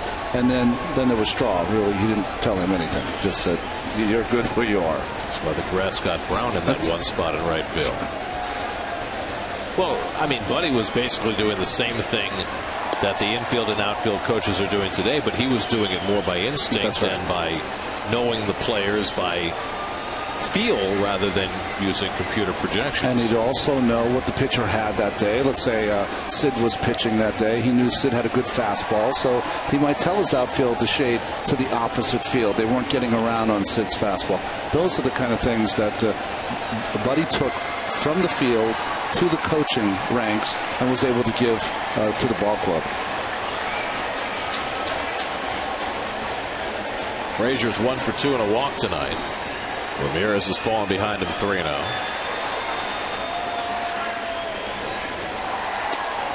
And there's ball 4. So Frazier is on. Here's Frazier's at bat from the 6th inning.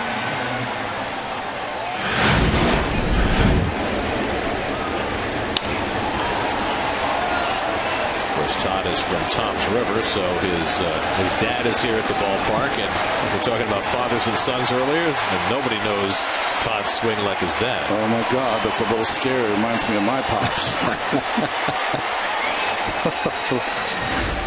That's funny. Wow. Well, the other local news is that Stony Brook got beat 9-1 by UCLA today, so double elimination tournament. They'll be able to come back out again.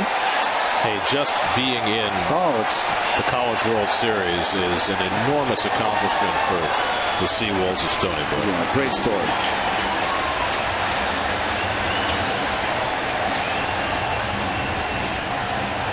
As they say, though, at that College World Series, you never want to play 2 and then barbecue. So they need a win in their next game.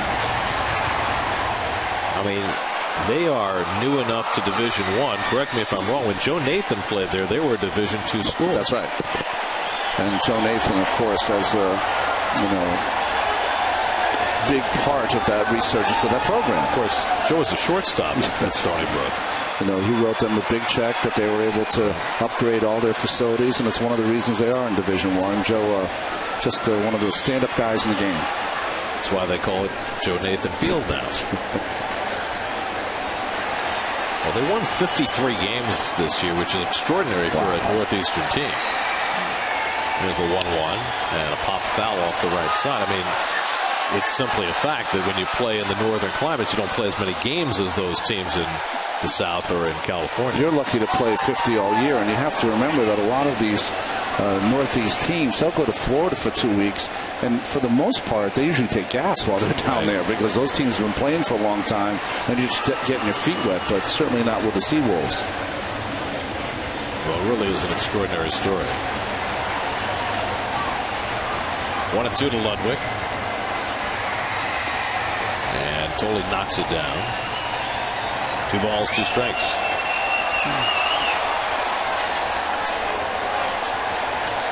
We didn't really have a winter here, so I'm sure a lot of the Northeast teams were a little better or got out of the gates a little quicker than in the past. Getting outside is so invaluable to Northeast teams. A lot of times you spend most of your time in the gym. And Ramirez misses low and away. 3-2 to Ludwig. Well, winter felt more like a rainy spring. It did, right?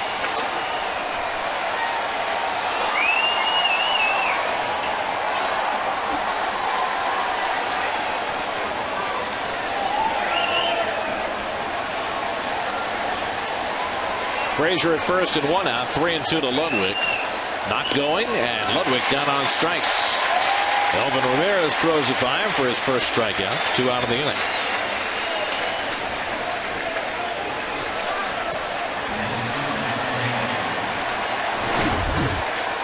Well, it looked like Ludwig had one thing in mind. He was swinging no matter what to try to hit this ball out of the ballpark. Big, long swing against Ramirez's good fastball. That's how you hit 210 with 9 home runs. 2 out and a runner at first. Here's Ryan Hannigan, 1 for 3 on the day. Poked a single to right his last time up.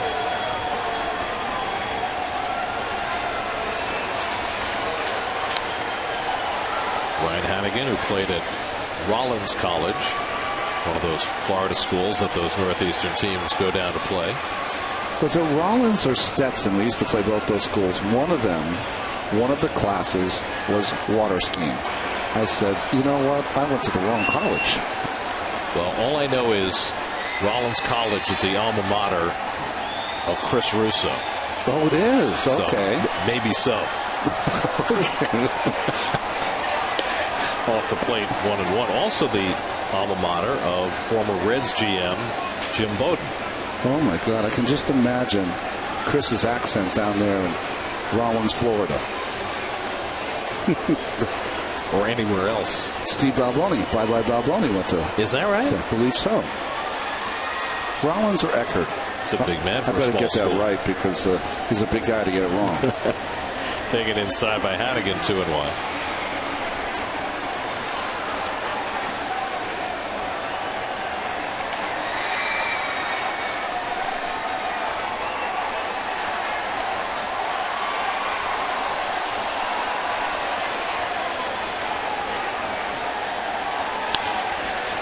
And a pop-up, shallow right. Duda tries to take it on the run. Getting ready for that concert after the game. Mets come up in the bottom of the 8th, down 6-3.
The Reds with the Mr. Met Dash for all kids 12 and under, presented by Nintendo World Store. For tickets, call Mets.com or call 718-507-TIXX. Sean Marshall on to pitch the bottom of the 8th inning for Cincinnati. Well, the first 4 seasons he spent in Chicago, he was going back and forth from the bullpen and starting. Sean wanted to be a starting pitcher, but really has found his niche as a reliever. Last 2 seasons solely a reliever. Has appeared in 158 games and a mainstay here in this Reds bullpen.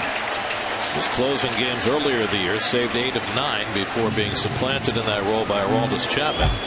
Top of the batting order, Kirk Nieuwenhuis, Daniel Murphy, and David Wright up in the home 8th inning. Nieuwenhuis got the Mets on the board in the 6th inning with a home run off the Pepsi porch against Bronson Arroyo. His 3rd in 2 days and his 6th of the year.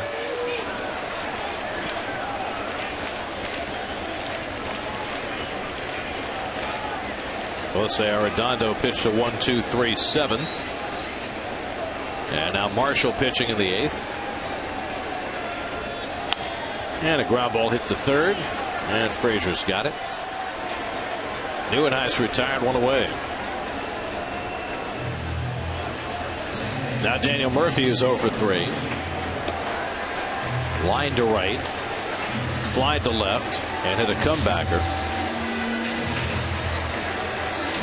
Well, it's really the only problem you see with this Mets lineup, right? When they turn it around and they get the left-hander in there and gives the opposing team a distinct advantage. Well, especially a team like the Reds, who can throw a lefty setup man like Marshall in there, and then they've got the lefty closer in Chapman. They also have Logan Andrusuk, who can pitch late in the game from the right side, a sinker baller.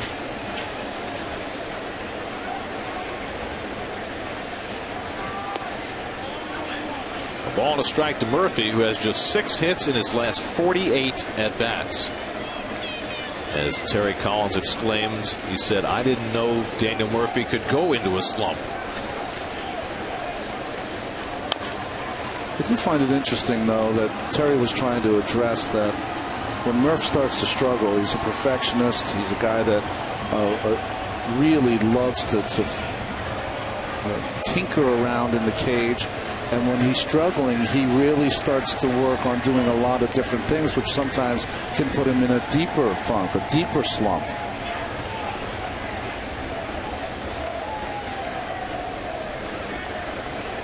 Now Marshall ahead 1-2, and Murphy wastes it. You know, Gary, I think I've said this before, and we had Jerry Kuzman, the great Jerry Kuzman, up here. His pitching mate Tom Seaver told me, if you think you're a major league player, if you're struggling, you're an inch away, never a mile away. So don't go crazy about trying to change what you're doing. Just get better at what you're doing.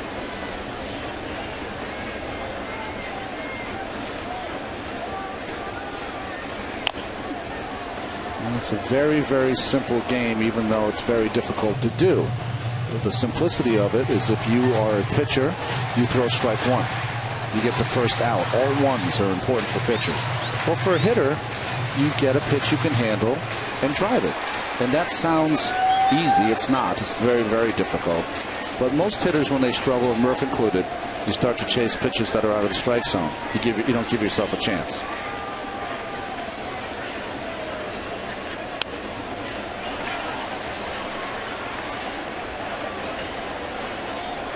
Murphy trying to hang into this at bat and get aboard with David Wright and Lucas Duda to follow. Mets offense has been limited to a couple of long balls tonight from Neuenhuis and Hairston. They've had just 4 hits.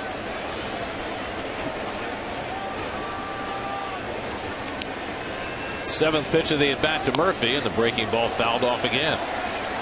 He's getting some nasty breaking balls from Marshall. And staying in the at-bat.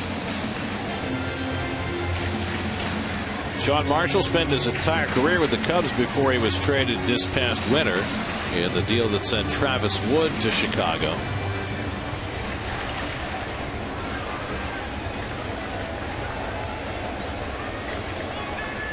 That's the look from the bullpen. Yeah, right.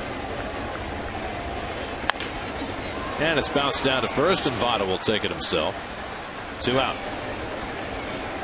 Well, the vaunted Reds bullpen, 5 batters faced, 5 batters retired, 2 out and nobody on, and now David Wright. For the first 5 innings, the Mets' only hit belonged to David Wright. He singled to center with 2 out of the first. Since then, he struck out and popped up 1 for 3.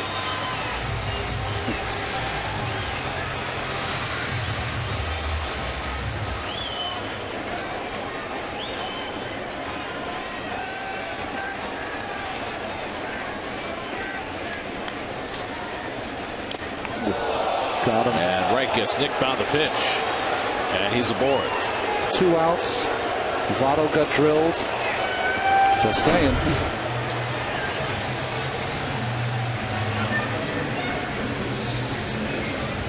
Well, it just caught uniform. You can live with those.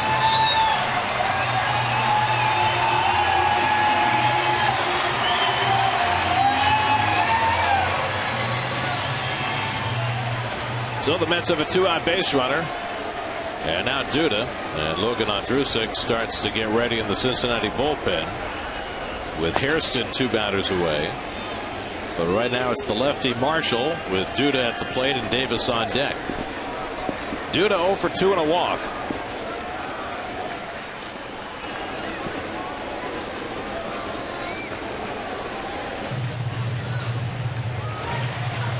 A left-handed pitcher, David on first.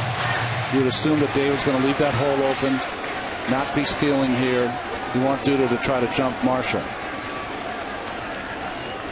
And he takes a fastball for a strike.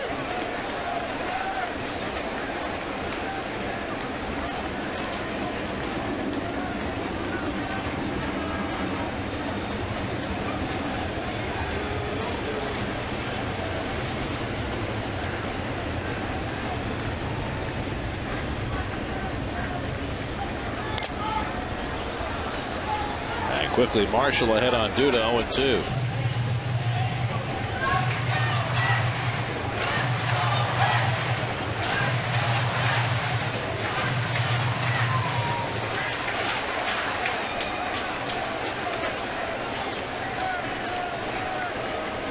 Sean Marshall, the 3rd Cincinnati pitcher of the night, trying to protect the lead for Bronson Arroyo, who went the first 6 innings tonight.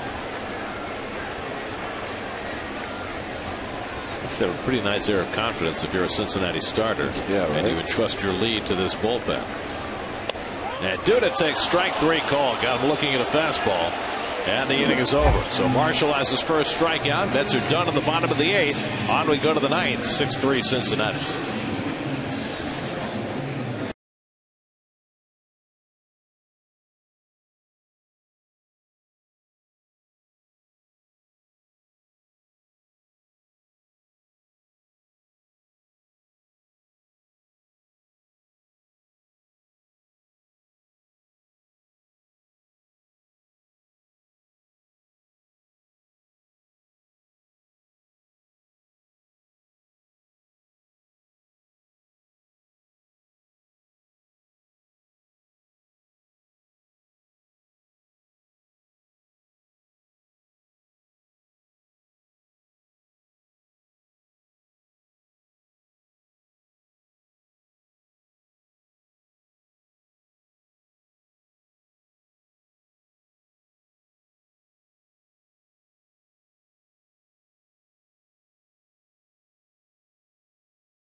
Fine with 35 highway miles per gallon. You know what's interesting about Neuenhuis since he's been up, and he's a rookie player, is that he always seems to make the right decision when it's a decision to come in and take a chance, not be conservative, and go after the baseball. The former Met Willie Harris will pinch hit for the Reds. Harris just recalled today with Drew Stubbs going on the disabled list. Stubbs has been out with an oblique injury, and they finally put him on the DL and brought Harris back. And Willie, first pitch swinging, hits one down the left field line, and that's going to land fair. So it's an extra base hit for Harris, and it hops into the crowd, a ground rule double. So Willie Harris back in his old haunts and haunting his old team. Well, that fastball from Ramirez, it doesn't sink. It kind of runs away from the left-hander. And if you're going to be effective, hit him the other way. Nice job by Harris. What has always been a very effective pinch hitter. And he picks up the Reds' 9th hit of the night. Now Zach Cozart, who hit a long double to left center his last time up, Ball that Neuenhuis tried to catch against the fence, and he's looking to bunt and fouls it off. So the Reds with a 3-run lead, looking to tack on a run. I think that's a smart play as Burdick gets up in the bullpen. You think Aroldis Chapman thinks it's a smart play? Well, I don't care what he thinks. Well, I think it's a smart play for your team. Reds score another run. It takes away the save opportunity. I'm only teasing. Now goes to swinging.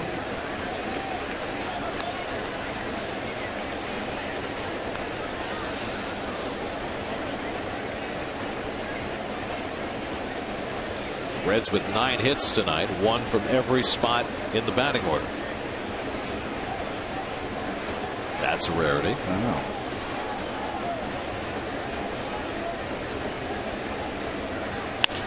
Toward the hole, and Kozar has a base hit. Harris had to hold up. They'll stop at third. And so the Reds have runners at the corners and nobody out. Well, we have seen Elvin Ramirez have trouble in a second inning of work before. And he's run into quick trouble in his second inning of work tonight. Well, these are the things that you just cannot allow as a pitcher. And the criticism comes from, I'm sure Elvin is feeling the same way. It's an 0-2 pitch. If you're going to miss with that pitch, you don't miss over the plate. You miss off the plate 6 or 7 inches. That will ensure a couple things. One, that it doesn't get hit for a base hit. And secondly, it'll set up other pitches. So the Mets have to bring the infield in, first and third and nobody out. Wilson Valdez had a 2-run double his last time up. 1 for 4 on the night, and he lines one to center field. Neuenhuis coming on, but it'll land for a base hit. Heading for the plate is Harris, and he scores to make it 7-3 Cincinnati. So 3 straight hits for the Reds, and Wilson Valdez, plugged into center field tonight, has his 3rd RBI of the evening.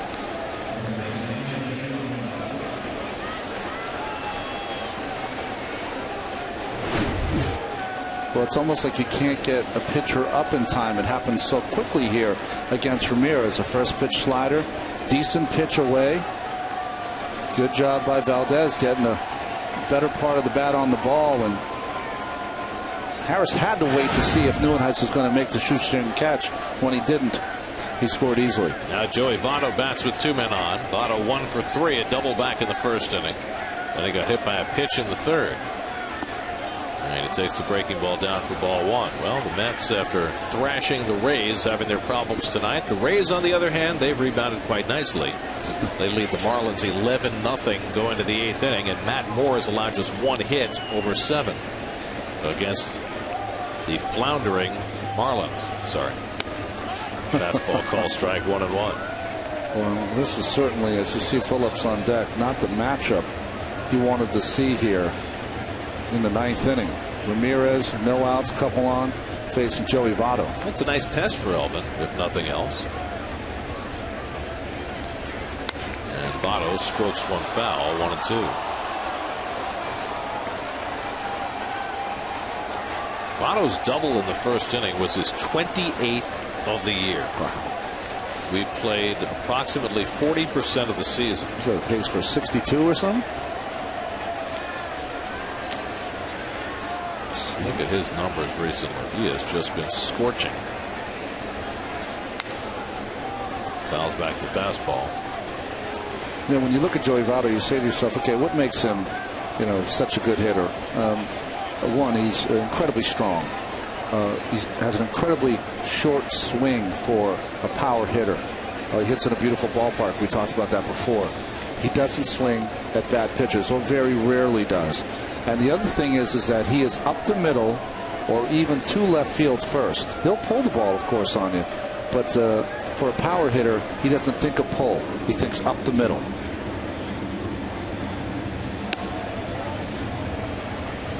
One of those players that you build your franchise around, and that's what the Reds have chosen to do with Votto. Won the MVP 2 years ago. Signed a 10-year contract this spring that'll take him through 2023. Cost certainty for some uncertain late years. Well, he's 28. Better give a 10-year deal to a 28-year-old than a 32-year-old, as the Angels did.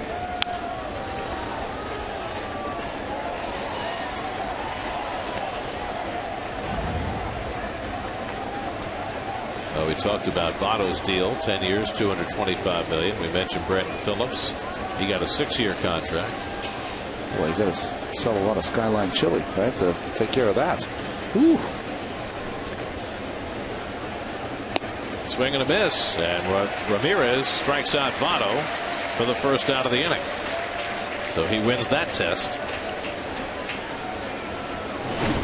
Lots of fastballs from Ramirez, and then finishes them off with a little backdoor slider.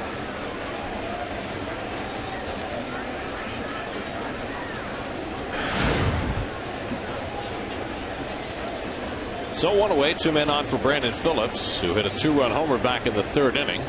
At the time, it gave the Reds a 4-0 lead. Cozart and Valdez the base runners with 1 out. Dylan G went the first 6 for the Mets, allowed 4 runs, 3 of them earned on 5 hits. Jeremy Hefner worked an inning, allowed 2 runs, 3 hits. Ramirez in his 2nd inning of relief, and he throws one by Phillips at 95 miles an hour, 0-1.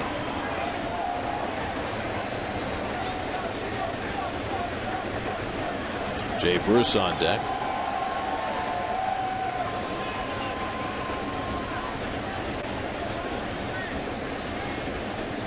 '24-year-old Elvin Ramirez, who began the year in Double-A, pitched so well he was quickly elevated to Triple-A and on a quick path to the big leagues.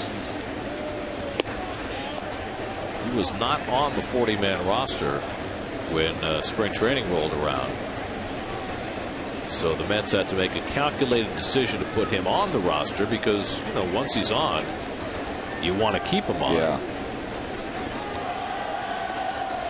You've only got so many spots for your prospects with the 25 men on the major league roster and 15 more spots. I mean, I know it happens all the time, but the Mets have had to expose a lot of their players to the waiver wire because of 40-man roster issues.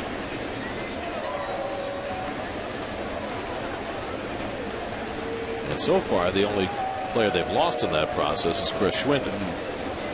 Well, that's a little tick that Elvin Ramirez has. Runners on base, fumbling in his fingers that football. Sorry, football, fumbling the baseball. And I shouldn't say fumbling because he didn't drop it, but you know, he has it in his hand. That would be something that honestly you would like to stop. All you have to do is drop it once. Yes, it's right. a balk, Yeah. and that'll cure him of that habit forever. Well, he'd rather cure it before the balk.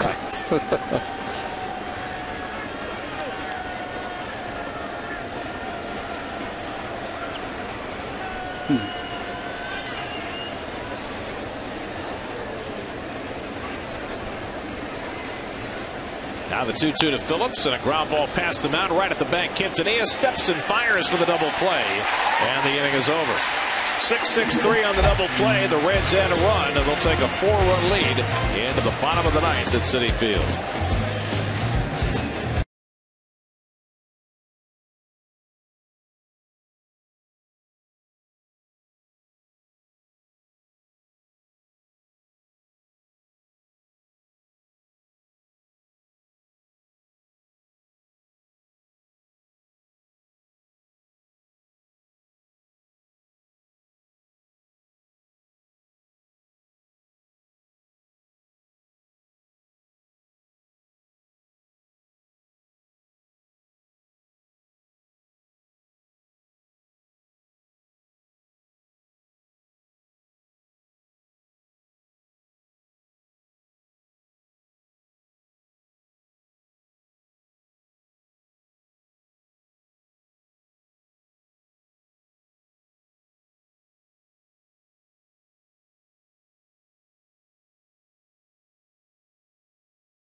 On SNY, it's WB Mason post-game live.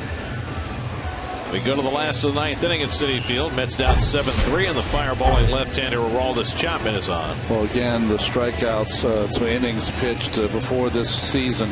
He had 90 in his career, 90 Ks, and only 63 in the third innings pitched. So he is a strikeout machine with arguably the best left hand in baseball.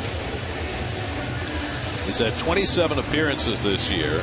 He's had at least one strikeout in every one.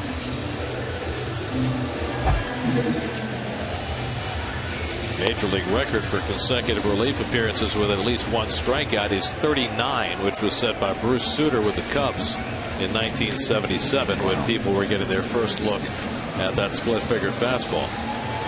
Andres Torres to bat for Ike Davis to start off the bottom of the ninth.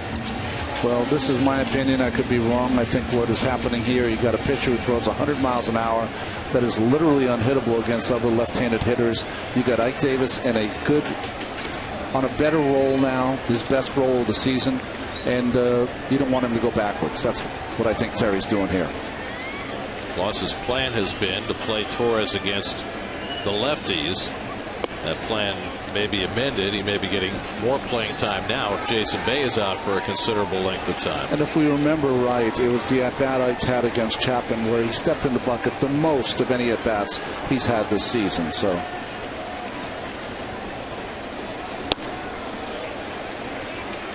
2-0 to Torres. Scott Hairston on deck, then Josh Thole for the Mets. Mets still have two players left in the dugout, Vinny Rotino and Mike Nickias, both right-hand batters. And Torres going to watch until he gets a strike, and he does. 2-1. Mets haven't had a hit yet against the Cincinnati bullpen. Arredondo faced 3 in the 7th, got them all out. Marshall hit a batter, but got his other 3 in the 8th. Torres lifts one to right, and Bruce drifts over under it. 1 away.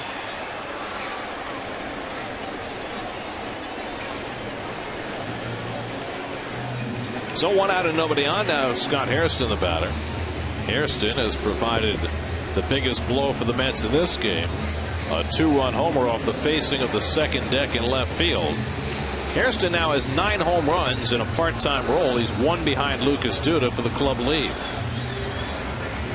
Dylan G gave the Mets 6 innings tonight after a very difficult first 3. Settled in and retired his last 10 batters to at least save the bullpen more stress than was necessary. But a very different kind of a game tonight for the Mets than they experienced the last 3 days down at Tropicana Field. The status of Major League Baseball, you just don't know when the teams are going to play their best. Tampa Bay routed 3 games by the Mets. They're routing the Marlins tonight. Mets operating off all cylinders for 3 days and coming here in a little flat. There's the rally cap. By the way, a lot of teams have been routing the Marlins lately. Yeah, boy. 1-8 on a homestand. Outscored 56-19. They've had a couple bad homestands already this season. A little dust up between Ozzie Guillen and Heath Bell in their last game on that homestand. Well, Heath has no place to argue about anything. He's one of the reasons they have struggled. 1-2 from Chapman to Hairston, and he struck him out with heat, 98 miles an hour. First strikeout for Chapman, and the Mets are down to their final out of the night. You know, the thing about Chapman is that he just has that. That's about as far on top of the ball, straight over the top, that you're going to see. You know, that great programs of young youth baseball in Cuba, taught the correct way. Just great mechanics by this tall lefty. So now Josh Thole with the Mets down to their last out, 0 for 3 tonight, and he takes a strike. Tomorrow night, John Neese goes for the Mets, Homer Bailey for the Reds. We'll be back with you Sunday afternoon in the final game of the series. Chris Young against Johnny Cueto on Sunday afternoon. And quickly, Chapman had 0-2. Chapman reminds me a little bit, Gary. Remember Brian Taylor, was the number 1 pick for the Yankees, but it didn't pan out. He had those kind of mechanics. He makes himself real small there, Chapman, and then a real explosion to the plate. Now the 0-2, and totally down on 3 pitches, 99 miles an hour to strike him out and end the night. As Chapman works a 1-2-3 ninth inning, 3 hitless innings for the Cincinnati bullpen. They get the inside the park home run from Jay Bruce, a 2-run homer for Brandon Phillips, and they go on to beat the Mets 7-3 in the opening game of this series. Well, the tough part of the game was Jason Bay getting hurt on that inside park home run from Jay Bruce. The Cincinnati Reds had 2 home runs. The Mets had 2 home runs. A quality start from Arroyo, quality start from Dylan G. But it was the add-on runs against the Mets bullpen that put this game away. Well, Bronson Arroyo gets his first win in 5 weeks. He's now 8-3 lifetime against the Mets, as the Reds move to 9 games over 500 with the 7-3 win. There's your game summary brought to you by Fuji. Expect innovation. Kirk Neuenhuis hit his 3rd home run in 2 games. Scott Hairston homered for the Mets as well, but it's